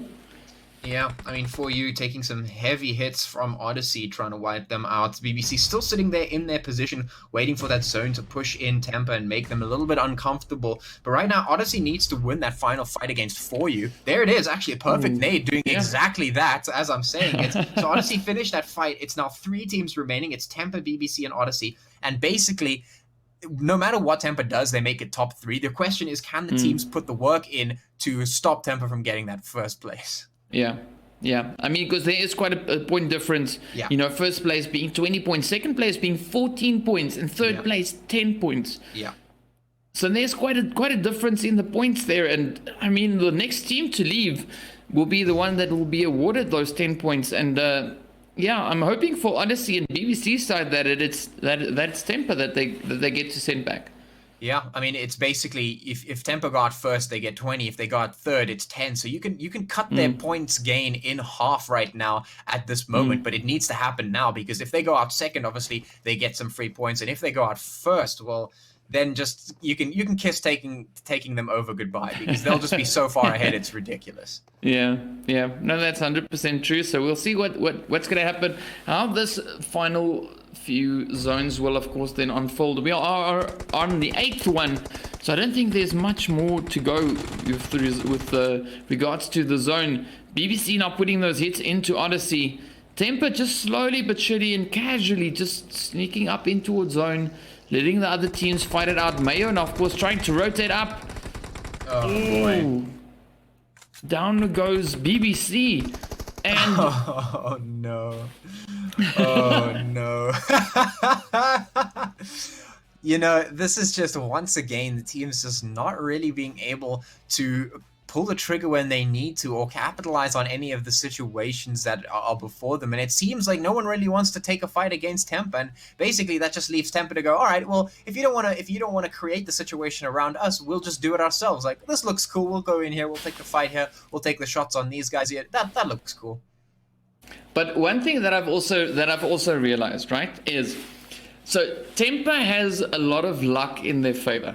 All right. Now, if you were watching what we saw happening in this match, yes, they are sitting there picking off players, putting a few shots into teams. But majority of the time, they just manage to position themselves in such a place that the teams around them are fighting. They can just sneak up and just sit there and wait until, the teams are quite damaged, and they just pop that hit in. Yeah. And that is what's sneaking them up into that last bit. Absolutely insane stuff. In any case, that is what it is, and I guess without further ado, we'll send you guys back to the analyst desk. Thank you so very much, casters. What a game once again. I mean, had you expected a different result? Did you expect a different result? With that sort of a temperamental performance coming in from DaXpt Temper again and again and again and again. This is 4th week in a row that we're seeing this team just outperform the competition. What can we do, Pain Fixes? This is just seeming like an impossible lead in terms of points to be able to capitalize upon. Well, I mean, now it's kind of tending to go as a one-sided victory for DaXpt Temper in the league stages, and I can imagine what is going to happen in the further stages as well. Someone needs to figure out how DaXpt Temper played, and that what they did in the final circle was absolute genius. I mean, that was a Mexican standoff where we had Team ODC, we had Team BBC, and they were fighting amongst themselves. True. So DaXpt Temper was not initially aggressive. Right. They waited for the sound cues to come in, and once that first knock, I believe Grim was the one who took one member down, and after that they just charged in, 2 players going right up ahead and the other 2 players providing cover fire from behind. It was as easy as that for DaXpt Temper, and they got the chicken dinner, not even flinching for a bit. And at this point I have to try to understand as to when will I get a team that is equally as aggressive or even more, because I guess aggression will definitely beat aggression, but when? That's the question. That certainly is the question, because this is 4th week that we're already in, and when it comes to the tempo that has been showcased by DaXpt, it has been phenomenal, of course. But another team that I do want to talk about that I did expect as we moved into the final few rounds, or rather final few circle itself, we saw that 4U was getting lucky again and again. They had the circle rather pushing in towards them, and also by the time we moved into the final circles itself, 4U still had 4 men standing. It certainly did seem apologies. I'm so sorry, but yes, 4U is a squad that we did see pulling off some real good, consistent performances today, and they're happy with that for now. Right. But to be the best, you have to get those chicken dinners coming. You need to know how to position yourself in the final circle. But right now, we will have to take a look at the standings. Absolutely. Let's with that segue into the standings itself and find out what sort of a lead is DaXpt Temper creating against all of the other lads, because it does not seem like anybody else can get any closer to the point marker that they've created, because I mean they had 11 kills, I believe, with 11 kills right there, with 20 placement points as they got the chicken dinner. They're already 31. That brings them up to 200 points, upwards of 200 points, in fact. Well, more than JXP Temper, I'm really happy to see Odyssey coming second in this game, 10 kills. And if you take a look at the overall standings, they were kind of struggling around, and now they will be finding themselves True. in a comfortable position. Even for UQuest, like we mentioned, they've had a good day of PUBG Mobile. But Dark Dragons, they have stepped up. BBC had a fair outing in both the games. But apart from that, Team Vibe, we saw they got the chicken dinner in the last game. A mediocre outing in this particular one. Could have done better with more number of kills, but nothing really much to scoff about. But if you take a look on the bottom half, Citizens Gaming is the one team that pops up. House of Anubis. Citizens Gaming, the last time they played, they were really good. But right now, again, coming back to where they came from, so that is really troublesome for them. That certainly is. I mean, it's like solving an equation that certainly won't solve, because it's just equalizing left and right. And with that sort of a performance, certainly the kind of momentum and kind of aggression that Citizens Gaming showcased has gone against them based on match number 2 standing. But with that, of course, the stories of speculation as of now coming in from the desk. Let's quickly segue into the leaderboard. That is the master leaderboard itself, and find out what? 202 points coming in for JXP Temper. This is phenomenally incredible that I doubt any team is going to be able to beat. I think we have to create a separate league for JXP Temper That where they seems can like it. compete. I mean, well, with this kind of domination, 3 chicken dinners already, 86 Wow. kills. Dude, I've got nothing to say. this is getting a bit too much. I mean, they get 2 more games, and not only are their points in upwards of 100, because again, this is just phenomenal. They're getting close to getting their kills in the 100-pointer mark as well. But nevertheless, I mean, moving on from JXP Temple, let's keep them separate Yeah. altogether. Moving Yeah, on from they're there, in a we different can league, yeah. certainly talk about For You Quest. We can talk about Dark Dragons as well as BBC. They have been showcasing some synergistic performance as of now. And of Yeah, course, the definitely. placement is certainly looking pretty neat for them. Absolutely, and we cannot even forget For You Quest. They have been so consistent so far. yes. 137 points. Well, the difference is definitely bigger right now, but still, For You Quest is also dominating. And we know all these teams are pretty much safe right now. At least JXP Temper and For You Quest, even if they do not play the matches, or if they end up at the 16th position, they are Right. pretty much going to qualify for the next round. That certainly is true, and with that, of course, 5th place is taken by House of Anubis, another team that we have seen some wonderful aggressive plays from. Same goes for Natural Killers. This time around, they were not able to perform, but of course, we can expect more from the House of Anubis side, as they have done so earlier. As we move on from the first page of the leaderboard down to the second lot, we have a look at Outsider Officials, followed by Oxium Elite, and then 11th is Gamers United Nations coming in from Group B as of now.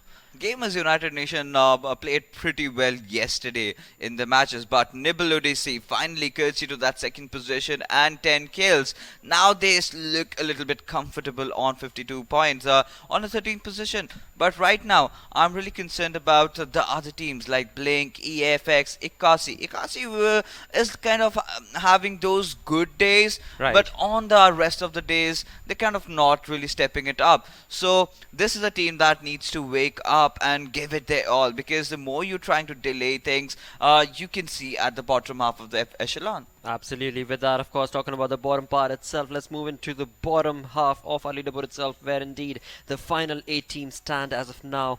And for this final page, it's again a story that is evolving. I mean, you can talk about Citizens Gaming, you can certainly talk about Team NFX Unique that played yesterday, we can talk about Mecha 6 as well as Immortals, but again, this is an evolving story. Yes, Last page, always, every single day keeps on revolving around. yeah, because you know, the point difference is so small. Just Right. look at TOC Arkin. They are placed 24th right now, and one good game, one chicken dinner, they can just go into the top 16. So you know, it's very volatile, but at the same time, they really need to step things up. And Quiet Storm Esports, Team NF Unique, Citizens did put up a good show in the first game, but then coming to the second game, it was back to where it was. So you know, it kind of nullifies out the scores that you're taking. You have to be consistent. Consistency has always been the key in the game of PUBG Mobile. Absolutely, and based on these matches, we can certainly say that For You Quest is on that bandwagon. Certainly, Dark Dragons are trying to catch up to them. Team Vibe certainly showcasing that synergistic play that was in first game bringing them up as far as the leaderboards was concerned. So overall, the story's still evolving, but one sure shot fact is that JXP Tempo is too far ahead of the lead as of now. Yes, that certainly is. I mean, JXP Temper, a team that is completely feared with. I mean, I'm just starting to wonder which will be that one team who is gonna go up against them and challenge them in a 4v4 fight and beat them down. Because every fight that we have seen so far, it has been JXP Temper all the way. I mean, that's the kind of dominance, that's the kind of, fear that they have set in their Yes. opponents' minds. And this has to break, because if this does not, we are looking for a one-sided victory for JXP Temple. Oh yes, nobody likes a one-sided affair. That is so very true in so many different ways you could apply that. But with that, of course, when you talk about all of the leagues, all the 24 teams themselves put together, we are certainly looking at some wonderful, wonderful plays coming in from a lot of individual teams. When it comes from round 1 to round 2, the aggression has certainly picked up pace. Now it's about how good are you going to be able to capitalize in that aggression against the likes of JXP Tempo. With that, we do reach the end of our PUBG Mobile segment. Stick around as we go on a very, very short break, because coming right up is Tekken 7.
Hello and welcome to Umzansi Esports League by Nodwin Gaming. You're joining us live on Jinx TV, and the segment that is about to get started is indeed, of course, Tekken 7, where we have some fantabulously talented players. But before we talk about the players, let me introduce the analyst joining us today. It is, once again, none other than Phoenix. Welcome back, dude. Thanks a lot, Blotter, for the introduction. And yesterday we saw a very amazing match from the players Callium versus G4M Doc. And Absolutely. yes, Callium won and proved that the domination. That's why he's one of the best players. And today we have the two winners who are going to face each other, which is DaXpt versus Iggy Daddy. Absolutely, and both of these lads, as of now, have played 2 games and have lost none. Yep. So, of course, from both of their sides, the main goal today is going to be to not lose, mate, or rather, focus on those 7 letters that you absolutely love to look forward to. Absolutely, I'm just looking forward. And we have the one of the most aggressive player, which is Iggy Daddy. Right. His favorite character is Zafina. She's the Prone Queen. And I'm a little curious that which player is going to choose by DaXpt. Absolutely, I mean, because we've seen that when it comes to Iggy Daddy, he's got control over 7 characters so Yep. perfectly set up Yeah. that if one don't work out, he's certainly going with the next one. But again, every single time he's been able to choose that one has been perfect every single time for the lad. But of course, with that, let's quickly also have a look at the leaderboard itself, because when it comes to the storyline as of now, it is looking very close. Dax is on second, Iggy is on third. Both have the same exact amount of points, and it's all based on the 2 games that both of them have won. Yeah, that's true. And if we talk about T4M Doc, Fang, they have, and T4 Jin, all the players have 3 points, and these players have 3 points. They already played 3 matches, and Dax and Iggy played only 2 matches. They have 6 points, and let's see who is going to win the point and get the second position, or maybe 1, because it's going to depend on how much rounds you won in a row, and how you're going to play. And if we talk about T-Hawk, he must have to improve his gameplay as well as Slide side, because they didn't want even a single match. Maybe they just have to focus on in which thing, at what point they are lacking in, and they just also have to be more safe that what their strong point as well. Absolutely. With that, of course, let's quickly get this match started, which of course means it is time to go over to our casters. That, of course, not other than Gas Mask Guy and Mr. Chocolates. Over to you, mate. Hey there, and welcome back to another session of some good-ass Tekken here on Nodwin Gaming. It is a chilly Saturday night. I am the hostess with mostest, Mr. Chocolates, and joining me is the best milkshake, Gas Mask Guy. How are you doing, bruh? I'm doing so good. I got my mac and cheese, and now I'm ready for some good-ass Tekken. Oh, bro, how you feel about these matches tonight, dog? We got El Clasico, the 2 strongest players from Joburg and Cape Town going head-to-head right now. Aren't they both from Joburg, though? No, Iggy's from Cape Town. Where are you coming from? Hey, forgot. Definitely 2 players that have seen each other in tournaments, finals especially, Yeah, so it's where they many meet times every over. time. Exactly. And the thing is, we're just gonna see them go up against each other again for the second spot on the leaderboard, if I'm right. They're tied for first. Tied for first with Mr. Callum Bierkes. Yes, so definitely we have Iggy playing a very strong the Parktown Prawn Queen, Parktown Prawn Princess versus Dax's multitude of characters. Who do you think will take it? How you feeling? Oh, I want Dax to take it. I know that might sound bad to all those BSR fans out there, but I really want Dax to take it because I don't think Dax has ever beat. Oh, has he beat Iggy in a tournament final ever? I don't know if he's beaten him. I know that he's gotten him to a point where it was close. That was about it. I don't think he's ever beaten him. Like, I feel like it's his time to finally get that 1 dub. I feel you. He has the skill. He has the power. Iggy Daddy 1 just definitely is one of the players who just has that much fundamental play. Steve playing Steve tonight. Gonna see how it ends up. Wait a minute. What's up? Why is he playing Steve? Bruh, with 1,200 wins on his profile, I honestly think that playing Steve isn't that big of a deal. He's been playing Steve. He has. No, but I'd rather keep it safe with a sure win pick. Well, dude, let's see. Can't play around in this. Hey, dude, we'll see where it goes, man. Tries the shoulder. Nice down forward 4. While keeping Oh, the this- pressure on. Look at the skill with. Oh, Oh, never mind. Cost the curse. The cost X. Oh, you trying to get the unblockable throw there. It was just out of range. Ooh, again, tries to the shoulder. Nice punish by Dax. Big Nice sidestep, sidewalk. got right around him. Oh, yeah, but he was ready. Whoa, the fake of Albatross. Oh, someone actually teched it. Nah, dude, he takes the throws, dude. Iggy knows what he's doing. Nice mid. Ooh. A lot of pressure.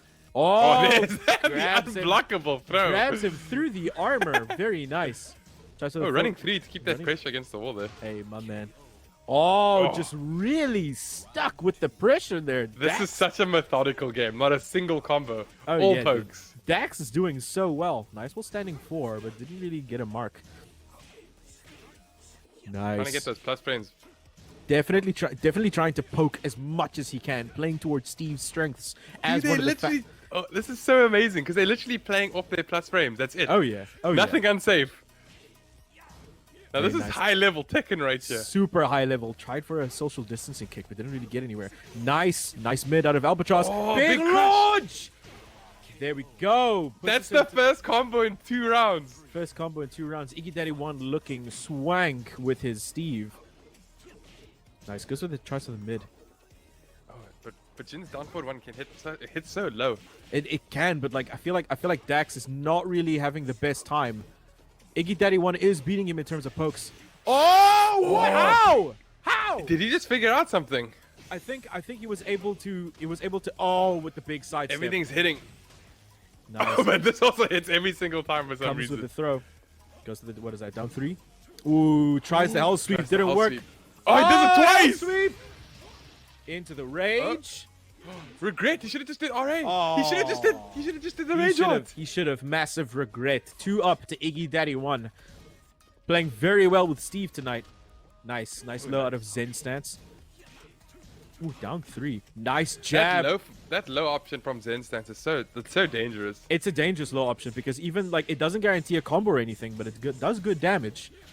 And you But get the guarantee 4-4-4. Oh yeah, but, like, but I don't think it it's is worth it. It's launch punishable, dude. Yeah, it's super dangerous. Oh yeah. Oh, But that big 4-4-2. running. The big 4-4-2. Dax still in this. Definitely showing his stuff against the big boxer. What is this game? It's so much. Look at this. They're not doing anything. Oh, what The the hell hell sweep. sweep? My man going straight to hell.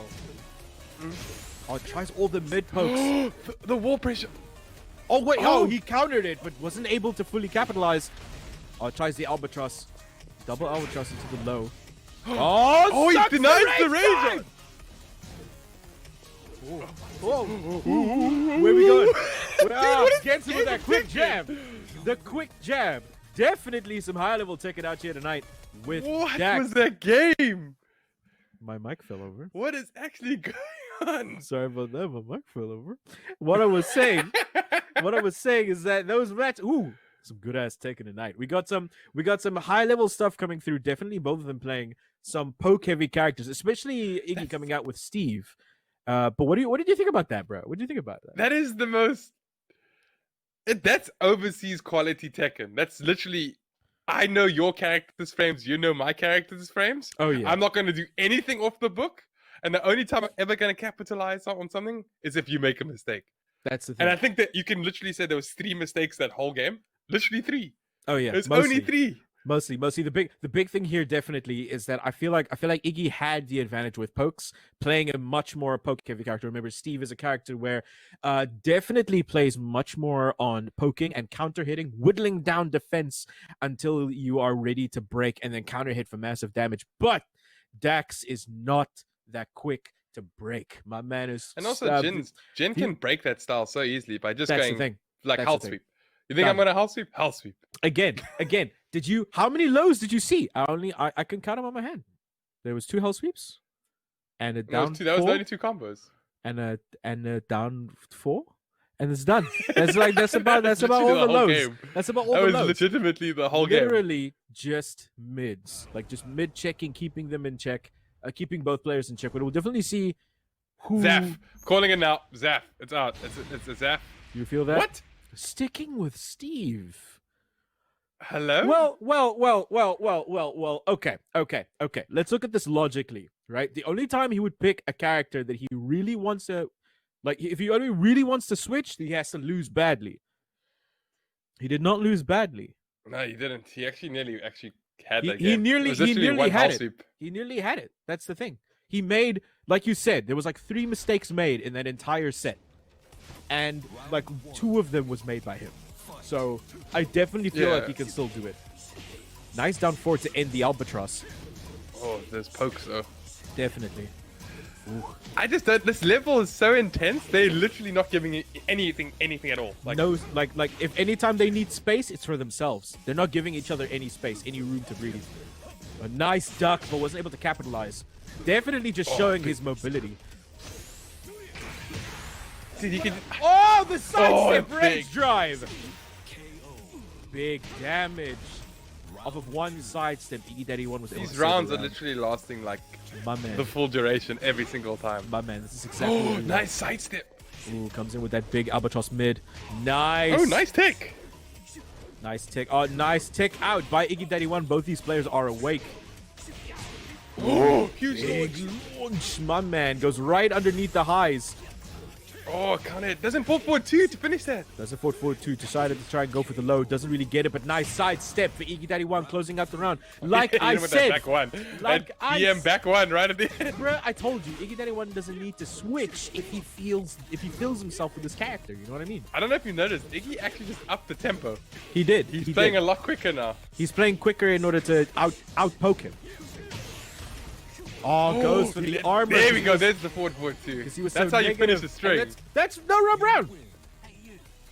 That's a no You think rub round. Iggy just got the read on the situation? I feel like Iggy got the read, bro. Iggy got the read. Iggy got the download.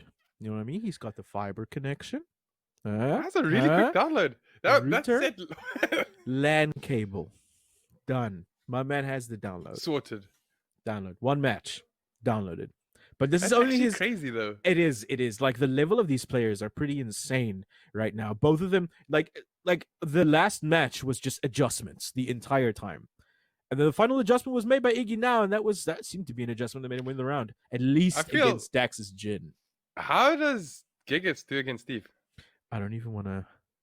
Is it a good matchup? I'm genuinely asking. I feel like Dax's Gigas is always I feel like Gigas is not a good matchup. not Gigas- quick enough. He is a little slow. Yes, he doesn't have a lot of Okay. answers for a lot of Steve's dodges and stances. However, that is still that Iggy has to get the correct dodges in and the correct stances in order to get around That's Gigas. true. And getting around Gigas is a different story. Remember, I was gonna say, but what about Gigas' plus frames of life? bro, Gigas has the plus frames. Gigas has the range. Gigas has the damage. The only thing he doesn't have is the The speed. speed. So I don't know if he'll be able to keep up with Steve. But the thing is, But remember, I feel like both that's- Steve and Yeah. I feel like Steve and Gigas have like similar combo damage anyway. they do have similar combo damage, but that's not what we're wondering about here. Like what I'm saying is, I don't know if he'll be able to get in. If Dax will be able to get in with Gigas. Raven. Gigas, I'm calling it up. Raven. maybe. Oh, Gigas! I was right. It's Yes. Gigas. We got a Gigas gang. You gotta Gotta get get Gigas, in. bro. Gigas gang. Gigas Ah. gang. This has gone from being neutral, a neutral To commentary, Dax taking to this. I want Dax to win. I'm playing one of the coolest characters in the goddamn game, dude. Oh, look at that. So Nice. big. Nice infinite view. Ooh, giant low. Start on the toes. That's like 5 lows in a row now. Bro, so many toes. There's my a man down jab probably to has kind of stop that. Nice Oh! giant sidestep around the albatross. Wasn't able to fully finish the combo Punish. there. Oh, he didn't Nah, punish that. he was trying to punish with something, but he got jab floated. That's not. Ooh, you can't punish that. Damn. Oh, they're trading. The You can't trade trades! those. Oh my gosh. So many trades. I feel like like I said, Iggy31 definitely has the speed advantage right now. Oh, you got to sidestep that. Oh Get my the back man. jump. Oh yeah. Got hit. Not a lot of damage there. Oh, but the running low. The average albatross. Oh, but he's a big boy, so his combos change now. Oh, definitely. He has to adjust. Oh, adjustment actually- made, I guess. I was I gonna guess. say, I didn't know that hits. Oh, Dax. What is this Dax pressure is from Iggy? not feeling it. Dax is not feeling it right now. Maybe the character change was not what he needed. Giant low parry! Right at the start of the round! Dude, the reads. Read it like a book. Oh. Big launch coming in with the down back 3-2 for a lot of damage. Down back he's 2. not- Oh! 4-4-2! My man doing what? Yes! 4-2! I didn't say yes. Big damage by Dax. Ah, look at that thick boy. Showing the power of the lowest tier character in the game. My man really doing work. I'm coming across so biased, but I love watching a Gigas play every time. Oh, No tick. use the plus frames for the overdrive. Oh, I tried to duck trying to the jab this time. Ooh, can't get in. Oh, these low pokes. The big low. Missed the big- low. Big launch that down too. Didn't fully capitalize on the combo, but still did a lot of damage. Forward 2. Another running 2. We have got it. a match. Double It's Luigi. double Luigi. Here we go. Dax with Gigas. Big counter hit at the start. by Iggy Daddy 1. My man doing work. Giant running low. Dax health also running low. Nice down for 2. Nice down for 4. Look at these plus frames. All the plus frames. Dax really keeping the pressure. Big low. Oh, launch. Nice float into the big unavoidable damage. This is He's it. gonna walk it out. Both people are in both. Oh! The block! Let's go. Let's go. Tries for the plus. 50-50. Dax takes it. And He finally Dax gets the dub again. takes the W. Please, everyone watching this, come and What tell just me. happened? Tell me that What Gigas is just a low tier happened? character. Tell me. Come and tell me right now. He's not. He's not. Ah, Dax. GG's to Dax for taking We need that round. to get those bank account details. Thank you so No much. same account this time, Iggy. GG's to Dax for taking that. Iggy definitely has to reevaluate his approach against His Dax team next is time. so godlike. though. From Holy. now Dax tying for first place on the leaderboard with Callum. GG's now definitely Iggy in the third place will have to come back in his next matchup. What did you think of that, Gas Mask? Ugh, I'm out of breath, man. I got so heated in that. Like, I did not expect Dax to take that back. Those first 2 rounds, I was like, oh, Bro, Dax, I felt bro. like I was there, dude. I felt like I was there watching it, dude. I already like I had was given there up. watching That's it, the dude. sad part. I was like, oh, Dax, man, come on, your Gigas is better than this. And then what happened? The read on read. Hey, He needed dude, those first big two- read, those big first 2 reads on rounds. reads. He did not expect the unblockable out of Gigas' rage drive. Definitely one of the more subtle nuances to play the character. Very good show by both these players. Wait, did he Um, go? He went for the unblockable, didn't He he? went for the unblockable, which is a high. That's the thing. That's the thing. That's the you know, thing. in like any man's mindset, like who would go for the high option in that kind of situation? That's what I was saying. I was thinking, like, you thinking, he won't go for the high. No way. Why did I lose? How? What happened? You know what I mean? That's exactly the thing. That's exactly the thing. But anyway, anything else from your side, Gas Mask? That's Oh about man, me. dude. that was an insane game. I had no idea that Dax was actually going to walk away with that. Oh, hundreds. Like- Hundreds. Definitely the dark horse. But these that time. are definitely like, I feel like are the best players in South Africa at the moment. I agree. Until Callum's sitting there like nice and cozy on that throne. He's gonna have to burst Yeah. one of them soon. I agree. But anyway, that is it from our side. Thank you so much for watching. It's been Mr. Chocolates and Gas Mask Guy. Yeah, Sign us out. and yeah. I was gonna. Oh, thank you. I was gonna say, stay sanitized and stay safe. Hey. Back to the desk. All right, thank you so very much, casters. Indeed, what a play coming in from both of these players. Of course, before we started the game, we knew for a fact that, as on paper, both of them stand on equal grounds. Yes, that's but true. that play coming into the final round, GG's indeed. What do you got to say? Absolutely a mind-blowing performance from the Dax side, and at the first game, what they're doing, they're just blocking their attacks, and Iki Daddy and DaXpt were like, okay, you're just going to win first round, then I'm going to win second round. You're just going to win third round, then I'm just going to win fourth round. And then DaXpt won the first game, which is very intense, and I thought that Iki is going to shift towards Zafina, but no, Iki is still trying to prove that I can control any character, and that's why he just won 3 rounds in a row, and that's where the point come. DaXpt just shifted his character Yep. to Gigas.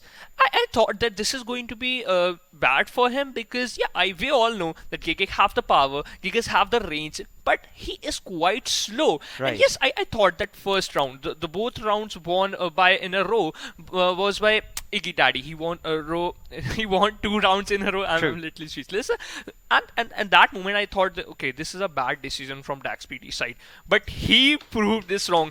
DaXPT was like, okay, wait. Okay, beast mode on. Now I'm going to win very amazingly. And he just trying to launch him, punch him down, getting some combos. And yes, he's not dropping a single combo, which is literally amazing. And I'm literally amazed by the performance of DaXPT. He showed that the one of the most underrated character, which is Gigas, is really powerful. And the last punch, a high punch, that Mr. Chocolate said that nobody is going to accept that he is going to do a high attack, because when you are on low health, you just have to go for low attack. True. But no, he did a rage art, have a high attack, and yes, he won. Absolutely. With that, of course, that story is going to reflect on that leaderboard itself, Yep. because that was a play. That was a momentum play coming in from the student. Of course, that's going to take him all the way to the top. Dax with 9 points, tied up with Callum as of now. Iggy not looking so happy, but again, this is just his first loss in this entire league, and it's going to be absolutely fine, I think. That's true, because he just trying to shift some character. He's just trying some new character as well. Just like True. Steve, he just want to get that if he got stuck with Zafina, what he's going to take. And yes, he's just trying, because he already have 6 points. The other players also played 3 matches. He can try hit and try method, and yes, he did. But Dax just used in his way. He just won 3 games, have 3 points, and he is on the top. Absolutely. As of now, Callum is certainly going to be warming up his chair where he sits and plays the game, because after all, he's going to have to kind of start preparing and warming himself up, because Dax is looking pretty strong. But on the other side, of course, it was a very, very close match coming in from Dax as well as Iggy's side. Nothing separated from the two lads. And of course, one of them had to win, and that was also brought into that final moment of the game, into the final round. So, GG's. Indeed, well, it's deserved, and that is, of course, towards Dax. That's true. Nobody's going to expect that Gigas is the second choice of Dax. And if we start from the start, they all started with just blocking some attacks. Right. Because if we talk about Jin and Steve, they both are quite same. The attacks are quite same. Right. Damage are quite same. The rate of combos are quite same, as well as damage and wall damage as well. Everything comes. And when we look towards the highlight, DaXpt just won the first round by pushing him towards the wall. That's why DaXpt leads, always trying to demolish the player, and yet Iggy counter him and won the second round. He just like the combos is really amazing. And after this, what Dax did, okay, again Dax looted the third round, because the amount of game he showed, Iggy showed that a sidestep, a sidestep work in this gameplay. And I'm just going to talk about in second game as well, because first I have to look at the first game highlights. DaXpt just showed the domination, won the second round, and after that he just won the third round. He's just trying to survive on this very low HP, but unfortunately it didn't work out and lost the first game. And look forward to the second game. Look, the every time he just sidestep him, launch him, and use some combos and knocked him down. Yes, every time. Look, one more time he's just going to sidestep and then going to launch him, and yes, some high attacks which have a high amount of damage. It is always going to work out. Iggy found that he just have to sidestep, okay, then punch him, launch him, and get some combo and going to win. And here the point come. Gigas, one of the most underrated player. Iggy Daddy was a little clumsy at the first starting, because Dax just trying to demolish him and winning some rounds in a row. At this moment, I thought this is a wrong decision for DaXPT's side, but here comes a twist. Absolutely. He's just winning, launch him, and then not going to drop a single combo. Absolutely. I mean, that was the power unleashed from this player, Dax, today. And again, when it came down to those combos, they were every single time bang on point. And that is where I believe Iggy realized, dude, sidestep ain't gonna do it, mate. Yeah, absolutely. And he's just working at this moment. Everyone just got stuck that who is going to win. And here comes a rage art on a high attack. Win the round very amazingly. Everyone just... My mind got blown, because what a game from DaXPT's side. And I hope for the fight between Dax versus Callium. Absolutely, that is certainly going to be a fight to look forward to. But for now, for today, Yep. we do reach the end of our Tekken 7 segment. Stick around as we go on a very, very short break, because coming right up is going to be Counter-Strike.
Hello and welcome to Umzansi Esports League by Nodwin Gaming. You're joining us live on Jinx TV, and the segment that's about to get started right now in the 4th week of this installment. It is none other than Counter-Strike right about now, where indeed we have two teams that we have witnessed earlier gameplays from, but today they bring in their A game, or so we hope.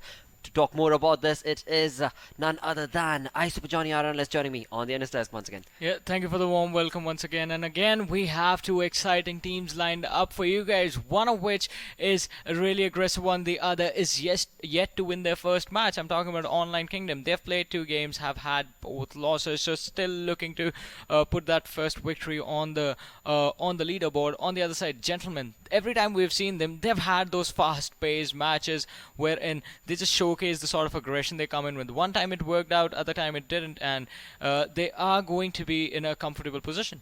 Absolutely, I mean, this is the same team that went up against Sin 5 and Yeah. ended up with a draw. Yeah. So that is certainly something that I would say is favoring as Gentlemen go into this match against Online Kingdom today, because again, when you look at the leaderboard right here, as on paper, once again, I have to point that out, as on paper, it certainly does look like Sinister 5 is looking like a strong team, and it certainly is, followed Yeah. by ATK, who's not really that far behind it. And Inkosi Esports, I mean, the way they started off their momentum has been just wonderful to watch. Yeah, Inkosi Esports going 2-0 in the matchups that they've played so far, and it is really impressive, the performance that they have showcased. And as you were talking about on-paper performances, yes, Sinister 5, ATK both have played 3 matches. Sinister 5 have beaten ATK as well, and just are the reason ATK is sitting there with 1 loss, but Sinister 5 yet to take a loss for them, and so is Inkosi Esports with the 2-0 record. And today, as these two teams face off, it is going to be pretty important for both of them to get that victory. For Gents, it's going to be important because they want to climb up the leaderboard, and for Online Kingdom,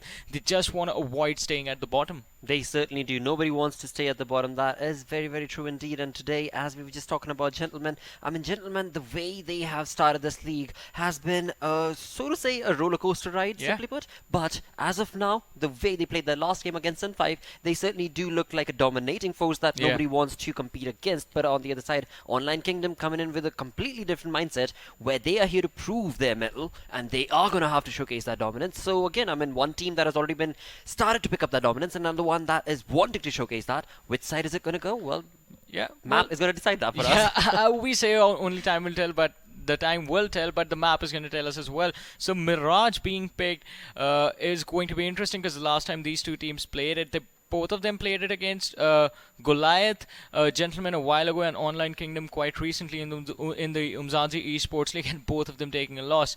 But what I have to say is Online Kingdom, it was a fast loss for them. I think it was the scoreline, if I remember correctly, was 16-8. On the other side, Djentlemen, they like fast-paced games. Oh yes, they certainly do. I mean, that kind of did backfire for them as they started off the league, but eventually they were able to showcase, not only showcase, I mean, rather, I should change that word from showcase to rather synergistically prove to themselves that they certainly have the momentum, and just the required amount of momentum, that any team that is thrown against Gentlemen, they are going to be very gentlemen about it. Yeah, they are pretty gentlemanly about it. And last time, as I think it was Patchy who said, a gentleman is never caught off guard. Oh, that Yeah. is so very true indeed, mate. I mean, that is one thing that is going to be favouring them as we talk about word puns. But nevertheless, Online Kingdom on the other side, Yeah. though, they've only got that one game, or rather 2 games, that did, I mean, in certain sense, the games that they played against, first one, right off the bat in the league, was against Goliath Gaming. Yeah. That is a tough competition to go up against. And the second game that they went on the second day itself was Sin 5. Another Yeah. tough competition. Yeah, it was a tough competition indeed, but they're going to have to focus down on this matchup today, because it is a pretty puggish map, and they will have a possibility of beating the Gentlemen if they can just somehow figure out a way to beat those aim duels, because that is how the Gentlemen like to play. They like True. those fast-paced action. They don't like to stretch out the rounds, wherein you're going to find them waiting on the sides on the CT side. They will try and push you. Absolutely will. With that, it is time to move in with this game, of course, and that means it is time to go over to our casters that indeed are none other than Patchy and Esproxy. Over to you, mate. Thank you so much, guys, and it's going to be a cracker one, that is for sure. So, Patchy, let's talk a little bit about it. Online Kingdom versus Djentlemen. So, for Online Kingdom, this is the time to prove what they have in store, and for Djentlemen, I mean, I'm excited to see what's going to be happening tonight. Yeah, absolutely. It's definitely been a roller coaster ride, like the analyst said. Gents, they've had an interesting run so far. Going from losing 9 to 16 to going 16 to 5, winning that one out, and then against Sinister 5, 15-15. It's been an up and down and sort of all around roller coaster ride for them. But they're going to go into this one obviously nice and quick, as they like to do, and try and win this one out with that fast-paced style that we've seen from them. And it's had its success here and there, and I definitely expect it to be working. Obviously, Online Kingdom, as you've seen, they haven't exactly had the best run so far. Obviously, they're looking to change that, but if they don't change that, if they don't change things up, if they don't actually manage to get that stuff on the board, then the Gents will run away with it, and we've seen that in the past. If you give them what they need, then they will just take it all the way to the win. So I'm very interested to see if Online Kingdom can put their foot down, get some points on the board and get themselves into this one. And I mean, we've seen such beautiful rounds there. It's been, especially, I have to call it out. Sheer with those insane 2Ks, the anchor holds, the pistol rounds that they've had as a team. Online Kingdom have been pretty good in that sense, but ultimately just not able to finish it off really. And unfortunately for them, they've been starting it off against some of the best teams. I mean, taking that Mirage game specifically against Goliath on Mirage, which is the map we'll be seeing tonight. I mean, finishing it off with a 16-8. So, I mean, there's potential there, 100%, and it's been a while since we've seen them, so we have no idea how much they've actually changed. And on the side of Djentlemen, the same sort of could be said. So it's exciting to see, and we'll just have to wait and see what they have in store for us. But let's talk a little bit more about the map. So Mirage. Oh, yeah. A map that we like to call quite a bit of a puggy map, and puggy, the style of puggy, Djentlemen have been pretty good at doing. They've got that fast pace, they have the aim, and just in general the sort of dynamic state to handle a map like Mirage. You've seen it on Dust, and it's interesting to see what they might have in store for Online Kingdom. Whereas Online Kingdom, they seem to have a very good understanding of that initial entry and taking initial control, but then it just sort of falls apart towards those mid rounds. So what's your opinion on Mirage? How are both teams going to be affected today? Oh man, first off, I love Mirage. It's one of my favorite maps ever. It sits in like my top 3, and it sort of rotates between it, the number 1 and number 2 spot. But really, what I like about Mirage is that when we see teams that are very quick and know how to move and be very, very active around the map, we see them flourish in Mirage. Like we've seen it before, where teams that know how to move very quickly and know how to get the pacing and the tempo right. We've seen them being able to really, really dominate and catch players off guard on this map. So I'm really interested to see if the Gents will be able to, with their quick, their trademark quick playstyle, if they will be able to get something like that going against Online Kingdom here. Because if they can keep that tempo going like we know they can, then, like I said, they can potentially run away with this one. Thankfully, we won't have to be waiting much longer as we're already going into the first round. So Online Kingdom starting it off on the CT side with that momentum firmly in the grasp of Djentlemen as we're taking this B bomb side immediately. Wipeout starting it off there. Good response. He takes down 2, but Rigwell, and Connor wasting a lot of time, but still, it's a 2v3 retake, and Djentlemen are in the advantage here. Oh, Wipeout still continuing on his 3rd match, actually on his 4th, I say that, looking for the ace actually, but he needs to be careful. Oh, needs to be careful of Ruben with the jumping headshots, and now it's a 1v1 situation. Ruben's got the upper hand, the smoke's gonna go down, bomb's gonna get tapped, he's got the kit, and Wipeout has got 6 HP. It's gonna be quite a fight. Oh, he's holding it, he's sticking it. Wipeout, we gotta hit the shot, man. Oh, it's gonna be stolen. Starting it off first round with a ninja defuse. Come on, could you ask for anything better? That is brilliant. So Online Kingdom, they really responded well. The Gents got the tempo and they really entered into the site very strongly, but Online Kingdom reacted perfectly and they almost let it slip with that last fight. The last player from Gents was very, very low on HP. He just needed to land a single shot and almost let it slip from his grasp, but the Ninja Diffuse is exactly what they needed to close it out. And, that's a really great opener from Online Kingdom. That bodes pretty well for them. Oh, and they're continuing this pace as we're taking full mid control now from Djentlemen. So we'll have to see how Online Kingdom can respond to this. Connor just sitting around the corner waiting. He's going to see the 2 backs of Djentlemen. Oh, bit of a sandwich there, unfortunately, though.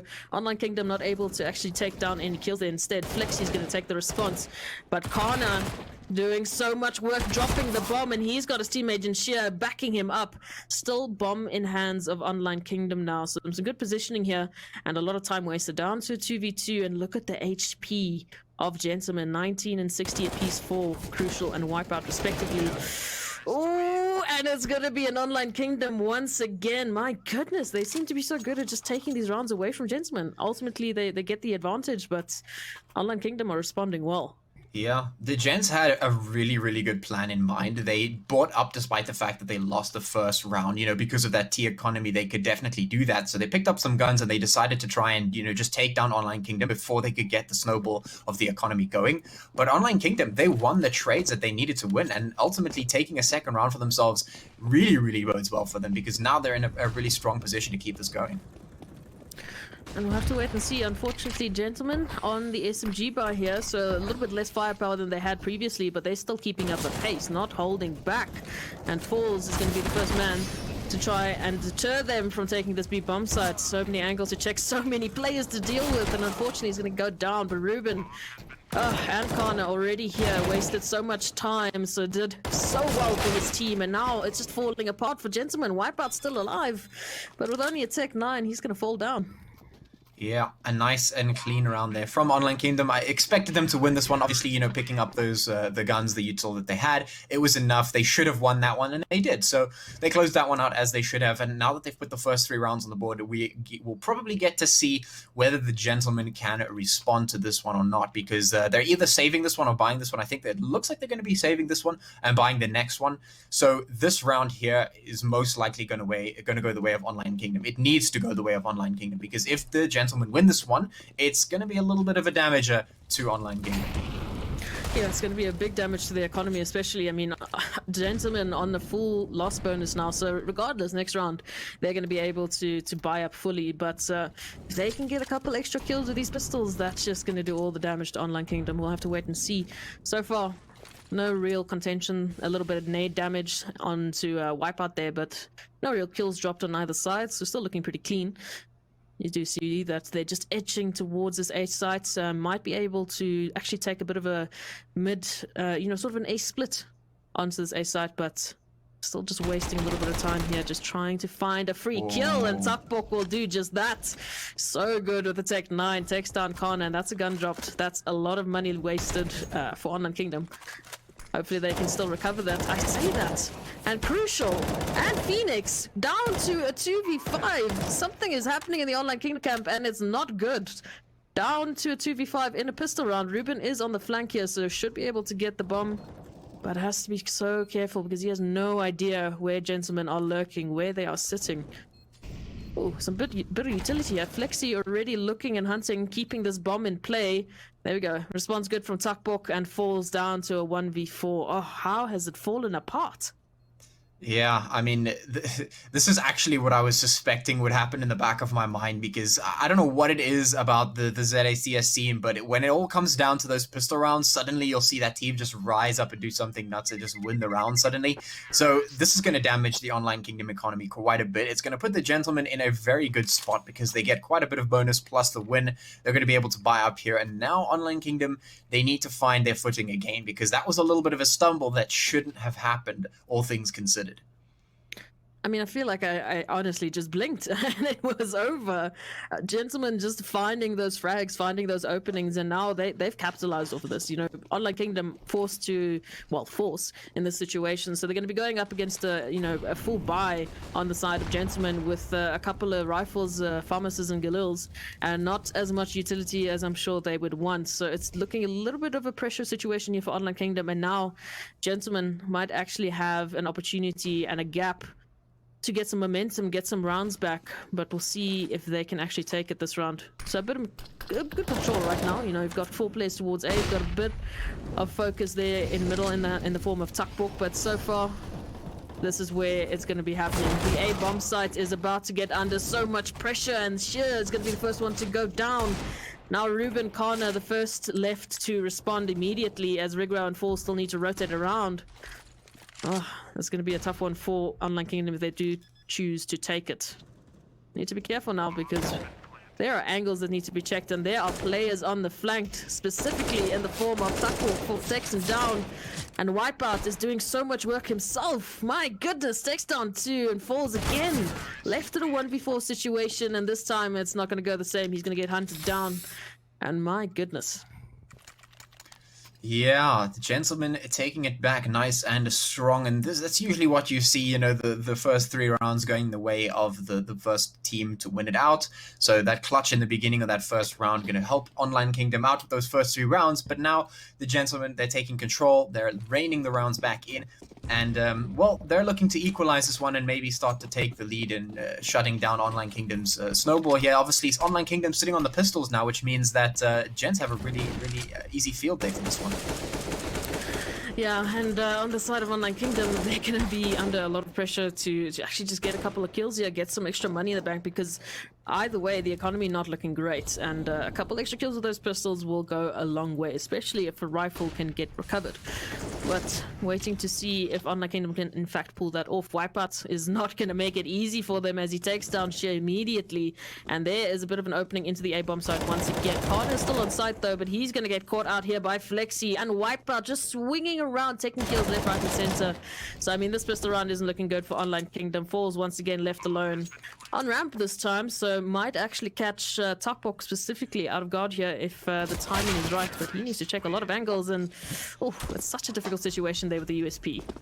Yeah, the Gentlemen took really quick control of the mid and just pushed straight in. They were able to dismantle Online Kingdom's defense. Online Kingdom, obviously on those pistols, not really able to challenge any of the angles, win any of the fights, and it was a difficult spot to be in, and they just had to play sort of passive, which allowed the Gents to get free mid control, rotate straight into A with their full force, and basically just dismantle whatever it is they had going on in there, and they weren't really able to challenge them. So Gents going to pick up the third round, even things out a little bit, and, well, we're going to see Online Kingdom taking another save here, just relegated to the pistols and a little bit of util, and, this will probably go the way of the Gents once again.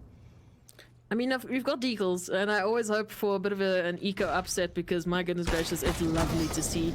And Phoenix might be the first to go down. In fact, he does. So there's some extra money there. There's an AK dropped, and actually they will be able to recover that, as there's no other Gentlemen to deal with, as they completed that mid control. They've got all the options right now to go where they want to, but they need to find the entries, and they need to be careful, because in the corners can be these pistols. Flexi's going to start it off, take down Rigro, but yeah, somehow still staying alive. He's going to run into the crosses of Takbok there, and now it's onto Ruben, and oh, I say that! Ruben and Khan are immediately going down. My goodness gracious, someone tell Wipeout he needs to come down. Currently on 11 for 3, and he's looking for more. Falls left alone now, 1v4. Oh, needs to connect the shots, or there's going to be another bullet in your head. So unfortunately, for Online Kingdom, it was looking pretty strong there with the start, but those Deagles upsets are always so difficult to take. Yeah, a good start, and that is really, the sort of thing you need to try and continue when you're playing pistols. It's difficult to be in the sort of mindset to play with pistols, especially this early on. So definitely a little bit of a struggle for Online Kingdom there, but finally they will be able to pick up the guns, the rifles. The AWP is in the hands of Ruben as well. So they're looking to even this one out once again, because they can't let the Gents run away with this. If they start to win more rounds, it could become very, very difficult to smash that T economy. Absolutely, and this is the round that you want to see. This is the full buy against full buy. Finally, even footing for both teams, so the fight should be a lot more competitive this round, and these rounds are pretty close. I mean, we got 3-4, so no real immediate... Ooh, I almost got confused there, but Rigro still alive. Phoenix is actually going to take down Connor in that case through the smoke, I might add, and here's a lot of damage. Look at this. Online Kingdom on the back foot now. They have no idea where they're getting shot from. Good response from Rigro, finally taking down one of the trades there, but it's a 3v2 situation, and Takbok is just making it easy for them, down to a 3v1, and again Falls on the rotate, a little bit slow it seems every time, but it's unfortunately just because Gentlemen of taking this A control so swiftly. Yeah, and Gentlemen are also winning the fights that they need to win, and ultimately, when it comes down to it, there are certain points where Online Kingdom is still able to get themselves back in, but then the Gents will just find something, like for instance Takbok there, he was able to just find a kill, swing everything back into the Gents' favor, and will leave Online Kingdom with very few options to try and bring it back. So they're going to be sitting on 5 rounds to 3, looking to continue this one, and once again Online Kingdom relegated to the pistols. At least it's a couple of Deagles and pistols, but I mean, goodness gracious, look at Crucial now with the backup there from Wipeout, who eventually does go down to the Deagle. Ooh, a bit of a TK then. Don't worry, it's okay. You still got the numbers, you still got the guns, but a lot of damage has been done this time around, which weirdly enough, it didn't look the way. And Connor, okay, this is an opening. This is a 2v2. You've got guns to recover. You've got some time. You know exactly where the bomb is planted. You just need to find the players. You need to find these gentlemen. And oh, Connor still going strong. Oh, finishes off with a 3k, but Flexi's too good with these clutches, man. And there's the 6th round for Gentlemen.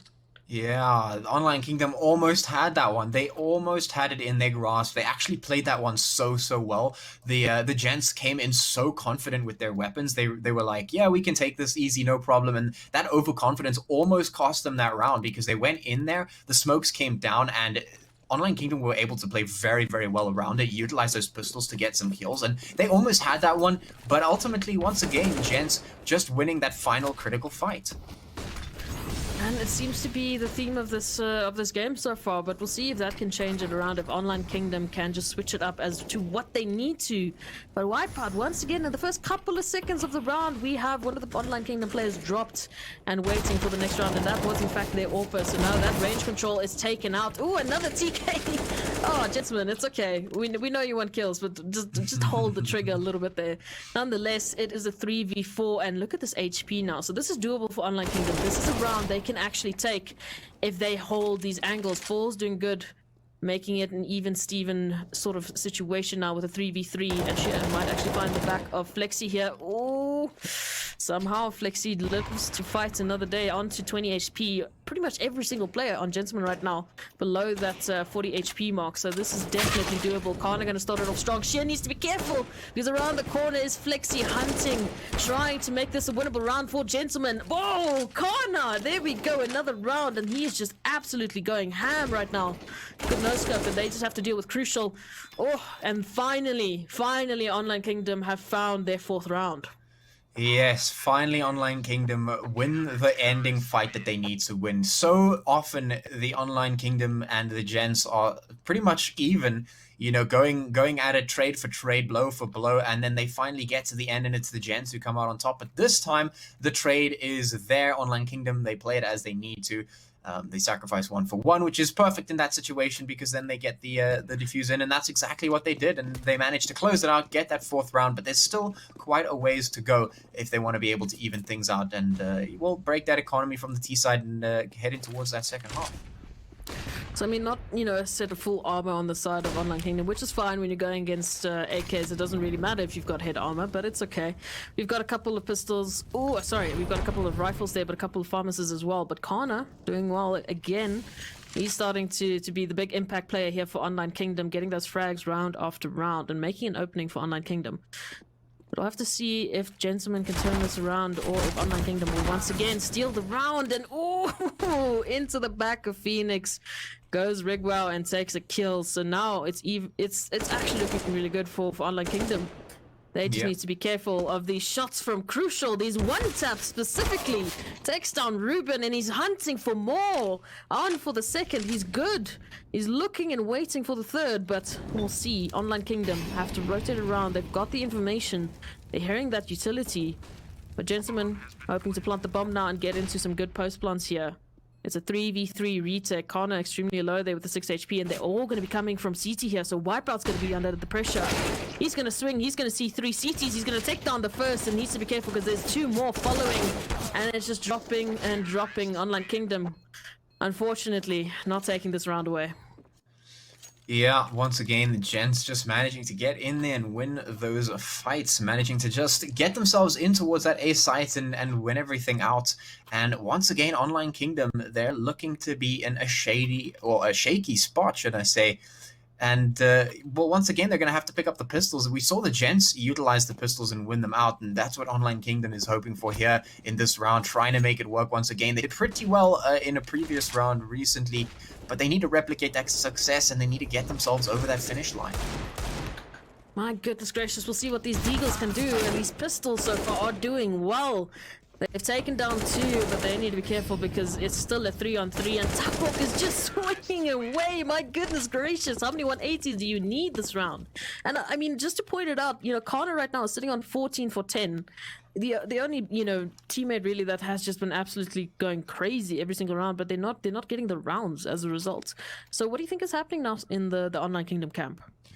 Honestly, if I'm Online Kingdom at this point, you have to be sort of talking about how much control you're giving over to the Gentlemen. They're able to get themselves into whichever place they pick at this point. They pop a couple pieces of util and they just get themselves into the site. And you really want to bar access for as long as possible. And that's what you can see right here. The volley's coming down, the nades coming in. That's to stop the Gents from moving in as quickly as they usually do. You have to keep this up, though. You have to win these fights, and, well, doesn't seem to be happening. Oh my goodness gracious, so much damage, and once again Gentlemen down to a slither of HP every single round, but they're getting the kills nonetheless, and Online Kingdom just seeming to struggle into these, these 1v1 fights. Perhaps it's the aim, perhaps it's just the sheer pace of Gentlemen right now as they're taking every single site so quickly, whether it's mid control, it's B control, or it's just an A site full on assault. At the moment, Gentlemen are just so good at getting these entries and holding that control regardless of the HP that they seem to be neglecting at this point, but it's working for them. Yeah. We'll have to see if Online Kingdom can change it up. If I was them at this point, I just want to take a timeout, man. Talk about it. Yeah. What is happening? Why are we not getting this? Falls. Ooh, there we go. A bit of extra economy damage and potentially, there we go. Potentially the second. Make that definitely the second. So, a couple of kills in the bank, a couple of money, it's still not enough at this point. Yeah, I 100% agree with you. I think that Online Kingdom need to take a timeout here. I think a lot of teams and players don't really recognize the impact that a timeout has. And actually, it's going to be the Gents taking the timeout here, which is just as valuable, despite the fact that they're on a winning streak. I think timeouts are really, really critical for a team, regardless of whether it's breaking a streak, trying to, shift the mental, maybe reset your team, get the morale going, whatever it is. Timeouts are really, really impactful, and they can really have a huge impact. And just to point out how big of an impact timeouts can have, if you think about Navi, I believe it's Zeus, he's basically known for having taken a timeout in a round. He saw that they were going to have to be relegated to a pistol round, so instead of just rushing out and taking the fight, he knew they were going to lose. So instead, he just sat in spawn with his pistol and used that round as an extra bit of timeout to boost up his team's morale, and they just went straight on to win that. And that just speaks to how important it is to keep your team, in that mental game, because that is a very critical part of the game, and make sure you're responding to what's going on. You have to take a step back and assess where you are and what you need to do to get the wins on the board. Absolutely. Mental fortitude is definitely a huge element, really, of just holding a winning team together, and composure is definitely going to be the cracking point here for Online Kingdom, as they need to regain some of that, and Falls is going to do well to take down Phoenix there. We've got a bit of a double up setup here. Sorry, we had previously a double up setup, but now it seems like Falls is on point, on song with us all. But Takbok, Flexi are just breaking this defense down one by one. Sheer left alone with the return from Falls there. He will have a bit of backup. He needs to find the head of Wipeout. There we go. We've got an opening down to a 3v1. The bomb is dropped. All thanks to Sheer and Falls, 2-piece each, and right now a crucial left in a 1v3. It's possible he can clutch it out. He's got the AK. He's got a bit of information, but he's going to be running into a perfect sandwich here from Online Kingdom if they choose to hold it. The bomb is dropped towards a site, and right now just giving away the sound cues, trying to hopefully find out where these Online Kingdom players are sitting and waiting for him. I have to see if he can clutch it out. He is hunting for it. Ooh, just timing there. Oh, there we go. Falls is going to be good for the 3k, and my goodness gracious, it seems like Online Kingdom needed that timeout from Gentlemen. It seems that they have sorted out their issues. Yeah, it certainly is going to be a much needed round for Online Kingdom. They have managed to put a couple extra rounds on the board over and above what they put on in the beginning, so at least there's that. And pushing for the last round here, I think definitely is going to be an Online Kingdom side. They know they have to get this last one. It'll give them the best chance going into the second half. If the Gents win this one, it's not going to be the end of the world, but definitely Online Kingdom wanting to put themselves in the best possible position here.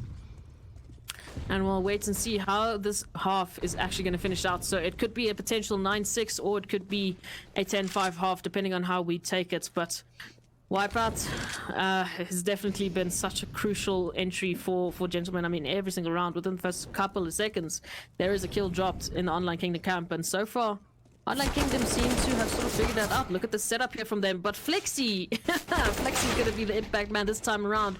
And now Sheer just under so much pressure. My goodness. Has to deal with so many angles and wipeouts. Just heading towards this jungle position, looking to keep the flanks. And oh, such good utility coming out from Djentlemen. My goodness. Phoenix chiming in and taking down the wipeout, finishing it off with a 3k, and my goodness gracious, can we just look at the KDs currently on the side of Djentlemen? They are firing on all cylinders right now, whereas Online Kingdom, you know, seeming to catch up a little bit more, but potentially this T side is what they need. Yeah, I mean, right there, the failure of Online Kingdom's defense in the CT side is that they, you know, like you said, it's the angles. It's all of the angles that the players on site are getting peaked by. That means there's no resistance to any of the movements that the Gents were making in towards the site. There were 3 people peeking in different angles. And you cannot expect your site holders to be able to hold all those angles at once. You need to be able to isolate them, push them back, and not let them into the site all at once like that. And, well, Online Kingdom wasn't really able to successfully do that all too often. Right now, like you say, the T side might be the half that they need. Potentially, they can start putting in the damage in now, but it looks like a slow start for them. Maybe they can convert this one. Who knows? But they definitely need to start putting the rounds on the board now in this half. And let's hope the T side is where they want to be. Let's hope that Online Kingdom can get a little bit more competitive. I mean, these rounds have been really close. Not that the scoreline is saying that, but this definitely doesn't help when the headshots are just raining in on both sides. And so for Online Kingdom, not coming out, you know, the strongest in this situation, because Wipeout, my goodness, Wipeout, Crucial, just headshot after headshots, man, my goodness. Yeah, and what you like to see on Mirage, specifically on a T side, is you want to be able to see some good, you know, executions. You want to be able to see some coordinated movements from the players. And what we were seeing from the Djentlemen specifically was that they were able to consistently take the A-bomb site.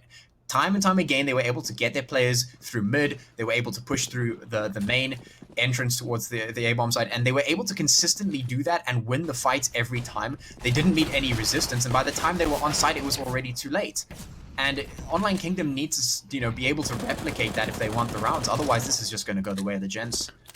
Oh, it was looking so good for Online Kingdom. I mean, you got that initial frag there into snipers, and then Flexi just goes through the smoke, sprays them down, gets the third, in fact, and on the flank is Djentlemen just taking kills by kills and taking their 12th round. My goodness. And it's fights like we just witnessed on our screen. I believe it was Wipeout there, jumping around the corner, facing straight into an enemy, still managing to win the fight, just, you know, wangling his way out and pulling out his weapon and just somehow getting the kill. That should not be what is happening. If you want to be able to get the wins in, you need to be winning those fights. You cannot let the Gents get caught out like that and still win. Like that is basically just going to seal the deal. It's going to be the nail in the coffin, and it was for that round. And Gents now, they're on 12 rounds already and looking to push towards that match point. And Djentlemen just seeming to be a little bit more faster on the trigger so far every single round. Ooh, there we go. There's a good response from... ooh, I say that. There's a good kill there from Phoenix, unfortunately, taking down that Palace aggression there and leaving Online Kingdom to wonder, okay, well, how are we going to get into the site now? We've got 3 towards ramp. We've got Ribeiro in middle, trying to spot out the head of Crucial there. Oh, the shot's not connecting. How are you alive? My goodness gracious. I swear that was a headshot. Nonetheless, Crucial...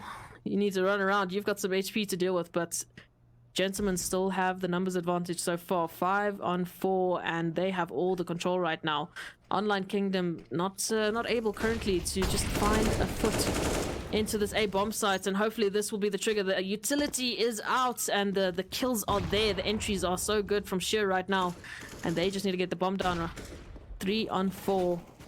And they need to be careful because the retake might happen sooner than they wanted to. Wipeout's going to be the first to peek out. Actually connects the shot, drops the bomb, in fact. And Sakbok is there to help his teammate out. Now Sheer, who has been so good on this entry, has to do it all. Has to get the 1v3. But unfortunately, Flexi is just too quick. My goodness gracious.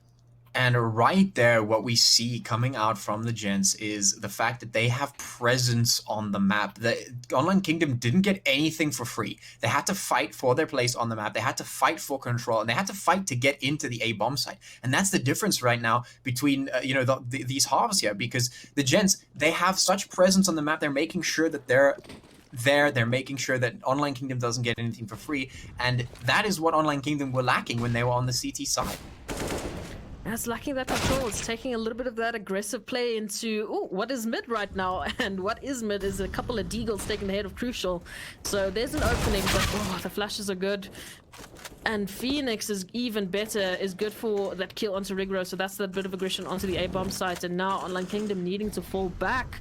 They have too much to deal with right now as Djentlemen. They're focusing this mid control. They're trying to take this back, and Online Kingdom going to be heading towards this B-bomb site, potentially trying to get the site, potentially getting the bomb down, getting a bit of extra money, as their economy definitely needs it. So we'll see if they can actually do anything this round with the deals that they have in their hands, and potentially just get a bit of extra cash, get this bomb down. It's only Tuckbook on the site. It's only one man that you need to take down, but this man is so good. Takes down that initial entry, but thankfully the numbers advantage shows as Online Kingdom take the site. But oh my goodness, we don't have the control of door. And Flex is just going to run out, take down the bomb, but the bomb is planted nonetheless, and it's a 2-on-2. Guns have not yet been recovered, so it's still pistols that they have to work with. Oh, and the angles are not being checked. Sheer letting his teammate die is good for the trade, but 14 HP. Is going to be able to recover an AK and has to deal with Wipeout now, who should have an idea of where his position is. I say that! Somehow Sheer clutches it out. An unforeseen clutch there, but such a needed one. My goodness, the 6th round. Yeah, playing for those trades managed to work out for Online Kingdom at the end there. You know, they did what they needed to do this time around. They got themselves over that finish line, and they managed to win that clutch out. It was close, definitely. Wipeout could have won that one if he was looking in the right spots. But yeah, Online Kingdom, they get the 6th round on the board, and they're definitely playing well. But the Gents just seem to be, you know, that one extra step ahead at every sort of turn. They manage to have everything that they need to have, and it's very difficult for Online Kingdom to break through whatever it is that the Gents are doing.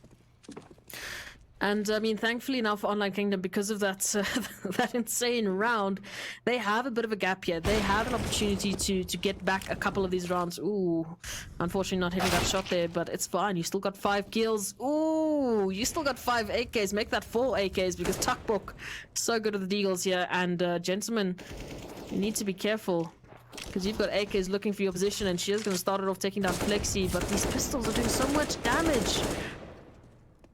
Oh my goodness gracious, it's just trade after trade. Currently on a 3v3. Ooh, I say that, but the HP is so low onto Crucial.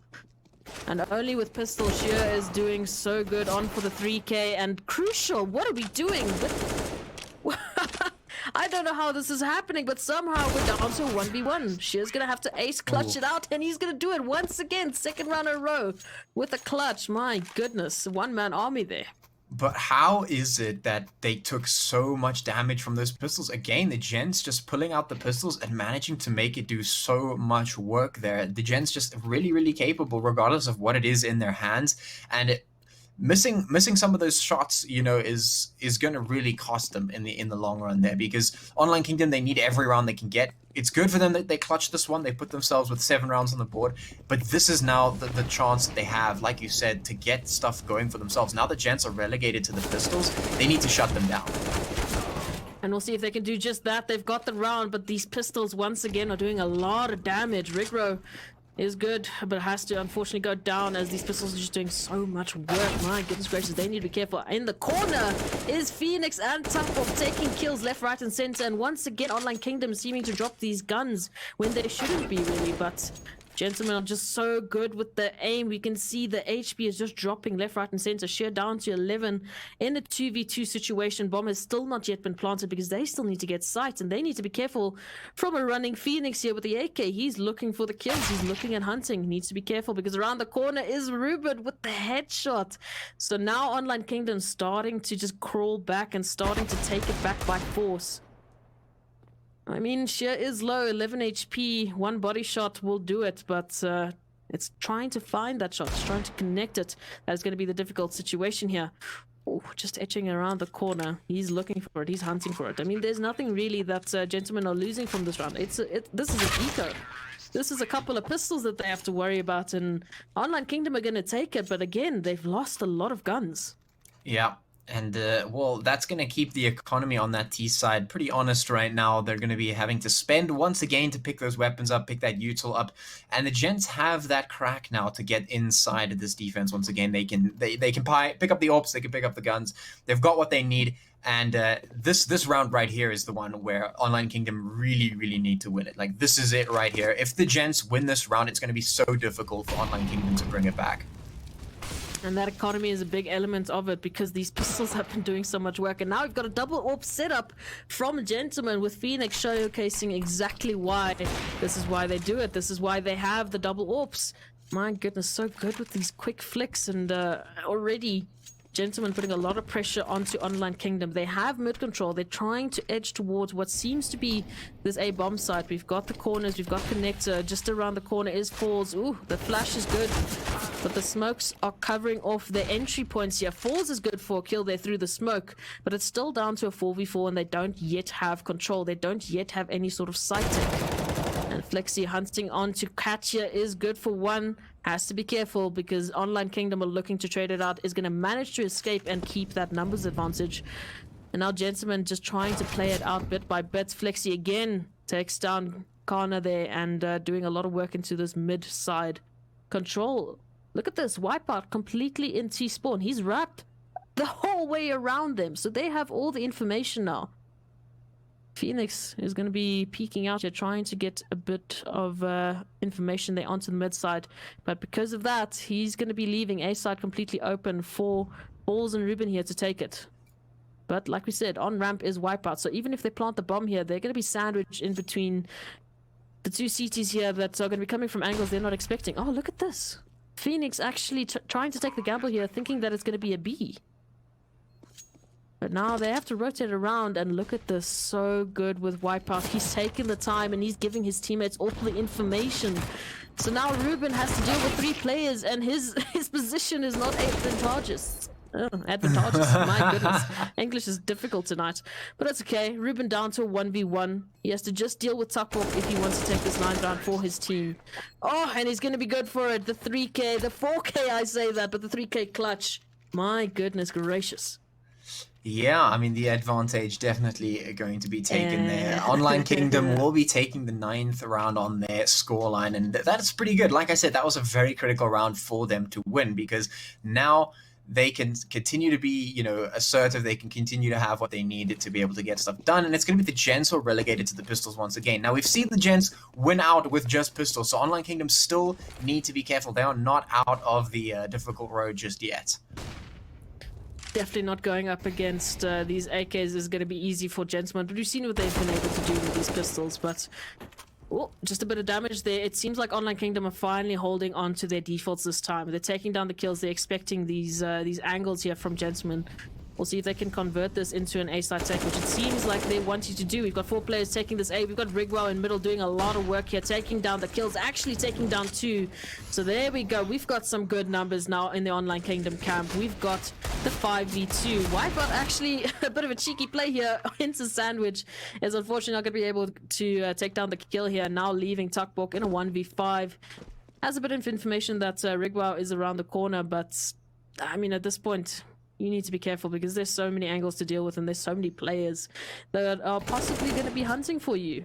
Yeah, this clutch is definitely not going to happen. You've got a 5-7 against 5 players. Like, sure, you get this 1 kill. Maybe you can pick up the AK, which is a great little conversion that you could save that. If he manages to stay alive, of course. But at this point, you know, that bomb's definitely going to tick down. And Online Kingdom will be able to take a 10th round for themselves. It's Tuckbok now doing the damage. And this is exactly what he needs to do. I was just about to say, the only thing he can do is damage. And he does exactly that.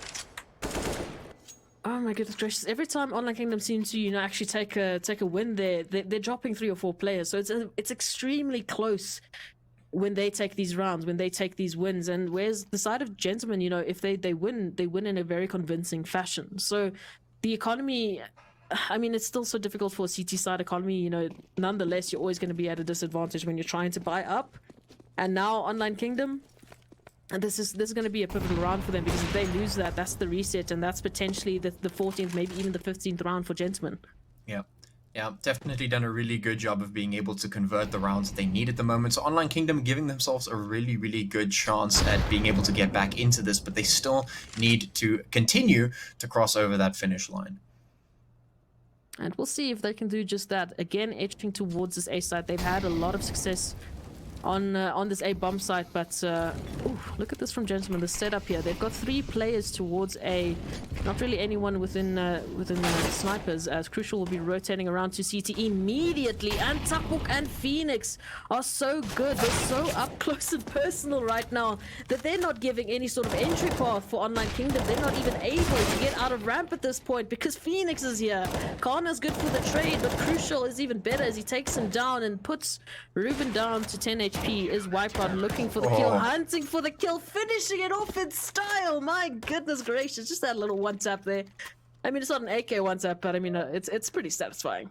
Yeah, that was a perfect bait coming out there, just shoulder peeking it, baiting out the shot, and then just straight up jumping back around the corner. That's some very, very clean movement coming out there. And the Gents, they knew they needed to shut down Online Kingdom. They can't let them get too many rounds on the board, so they're going to take 14 rounds for themselves now, looking towards that match point. They are getting there, and yeah, well, they're looking to close the distance and you know, continue this one on and take that W. You know, it's all that Online Kingdom can do now to try and stop them from doing that.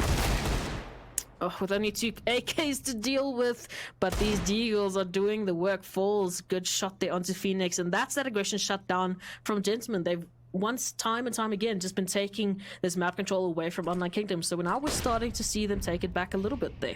They've got some palace control, as I say, that Falls is just giving that gun away to Sheer, but nonetheless, still pistols to deal with is Djentlemen, so they're still looking good for this round. They just need to be careful with that headshot there from Ruben. Good response. He's actually good for 2. And he opens up an opening for Online Kingdom, but it's still a 3v2. And the HP on Falls is definitely going to be a detriment here. He's only got a Deagle, but thankfully Sheer and Kana, his teammates, have the AKs and they have the aim. There we go. Tuckbook down. Wipeout left in a 1v2. As he does eventually take down Falls. And now look at this game sense here. Deciding, you know what? I'm going to fall back to B. I think it's going to be a B. If I was 2 players left alive with a couple of HP points between us, I definitely want to go B. It's the easier side to take, and instead I'm going to make it very difficult for you as I take down Kana. Sheer left in a 1v1. Wipeout looking for the 4K clutch here and potentially the 15th round for Djentlemen. Again, just running around left, right, and center. It's like he's reading Sheer's mind. Oh my goodness, Sheer, I don't blame you. That is a frustrating round. Wipeout, what are you? Please tell me what you eat for breakfast. My goodness. That was mega mind right there. There is no other way to describe what just happened there. That was big brain. He takes the fight, gets the 1. He knows that the second player is still up there, and Abson's like, all right, cool. I know that you're probably not going to try and push this as soon as you don't see me anymore. As soon as my location becomes unknown, you're probably going to try and rotate out. So he just rotates out immediately, goes around and just mind reads the players from Online Kingdom. That's going to be hugely demoralizing. They're on match point at the moment. At Online Kingdom, they're relegated to pistols to try and bring back some rounds for overtime. Or for tie, sorry. I've done the same thing, don't worry. But they're doing good. They're doing a good bit of damage there. But Gentlemen are still just taking the kills. Like I said, they don't care about the HP at this point. It doesn't matter if they're down to 8 HP. They're still going to be getting the kills so far. And Crucial, with that 8 HP, has managed to take down 2.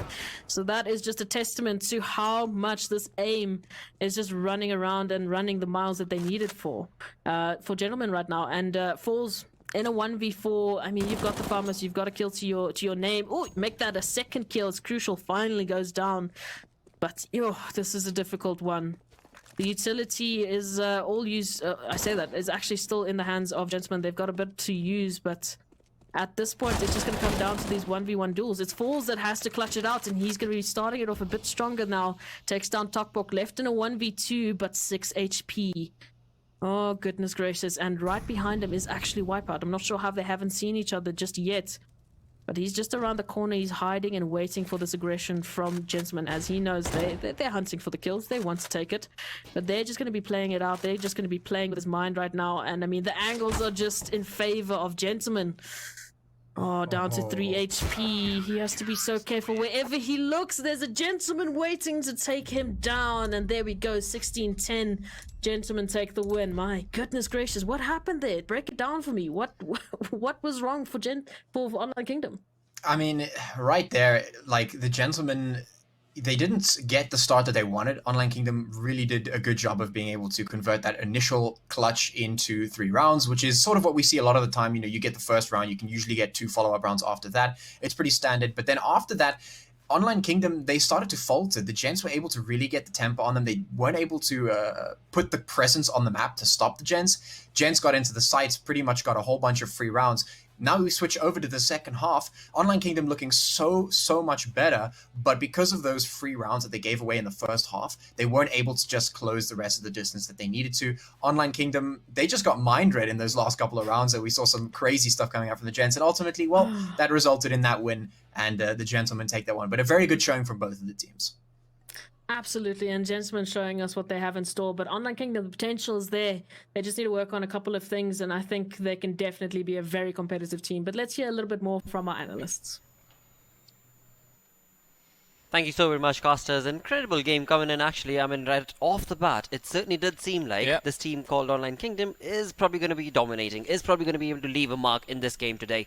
But as the game went on along, Gentlemen just were too good, mate. Yeah, they were too good, and especially the 3 players that I would like to point out. It's going to be Takbok, Flexi, and the man himself, Wipeout. What an amazing performance from him. And talking about, I completely agree with what Patchy said as well.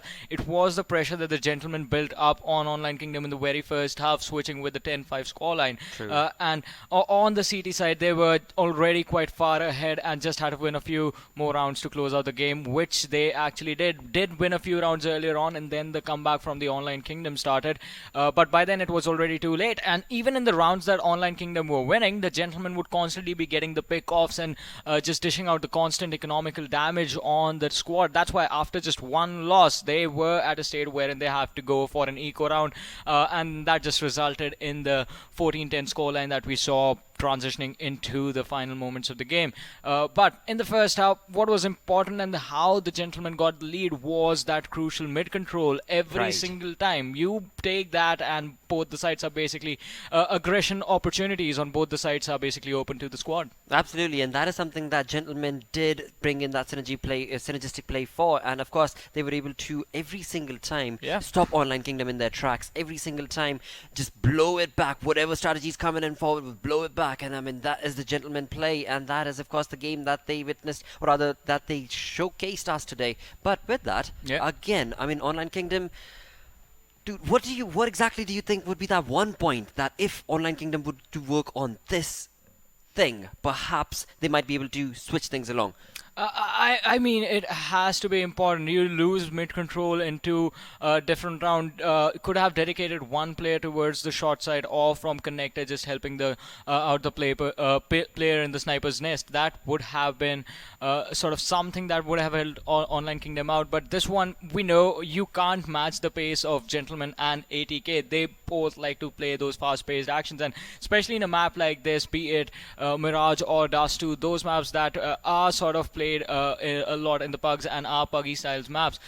These teams are just gonna go on a path of destruction unless you are Sinister 5 or Energy Esports. Absolutely. Now talking about the three players that you did mention, let's see amongst the all 5 lot coming in from Gentlemen who was the most valuable player today, and that was Wipeout. Yeah, an IR of 1.67, 28 kills, in total ADR of 70.38, multi-kills 4, entry frags 2, and it's not just one match for this guy, it is the overall consistent performance that he showcases in every single game that they played. So I was having a look at the team stats on So Strong, and according to that, Flexi is one of the most consistent players on the roster. After him, there is Wipeout. Absolutely. I mean, Flexi, you talk about that man. Every single time I would look at the screen, he would be the one who would be bringing down the team of Online Kingdom. And again, I mean, the wonderful plays and those wonderful small little clicks and taps coming in from the dude was incredible. But after all, it is a team effort. It is a team game. And Gentlemen certainly do showcase that wonderful synergistic team game itself. With that, let's quickly have a look at with that synergistic play. where has that led them to on the leaderboard? Second position with 7 points. Yes, 7 points, and I guess it makes sense since both the teams who were involved in the only draw we have had, in the first draw that we have had so far in the Umzansi Esports League, are just going to be tied in the number of points. I think the round difference is going to be the thing that's causing Sinister 5 to be on top of the Gentlemen right now. But tomorrow also we're going to have an interesting game as we will have Online Kingdom facing Energy Esports, and after that Energy Esports are going to be sitting on 3 matches played as well. If they win that one, if Energy Esports come out on top in the matchup tomorrow, they are going to be the ones sitting on the first position with 9 points. Yeah. Oh, yes, indeed. I mean, they're going to have 3 games played, 3 games won, but that is again something that will take place tomorrow in the next 24 hours, or rather, exactly in the next 24 hours, we shall have the result. But as of now, we do reach the end of our stream. Thank you so much, everybody who was able to tune in. Of course, we'll be back again tomorrow, starting off with FIFA. Finally, this week number 4, we were not able to showcase FIFA, but tomorrow you are certainly going to be witnessing some FIFA. But like I said though, for today the stream does come to an end. I'm your host, Brother, joined in with iSuper Johnny, saying sayonara, take care, stay awesome.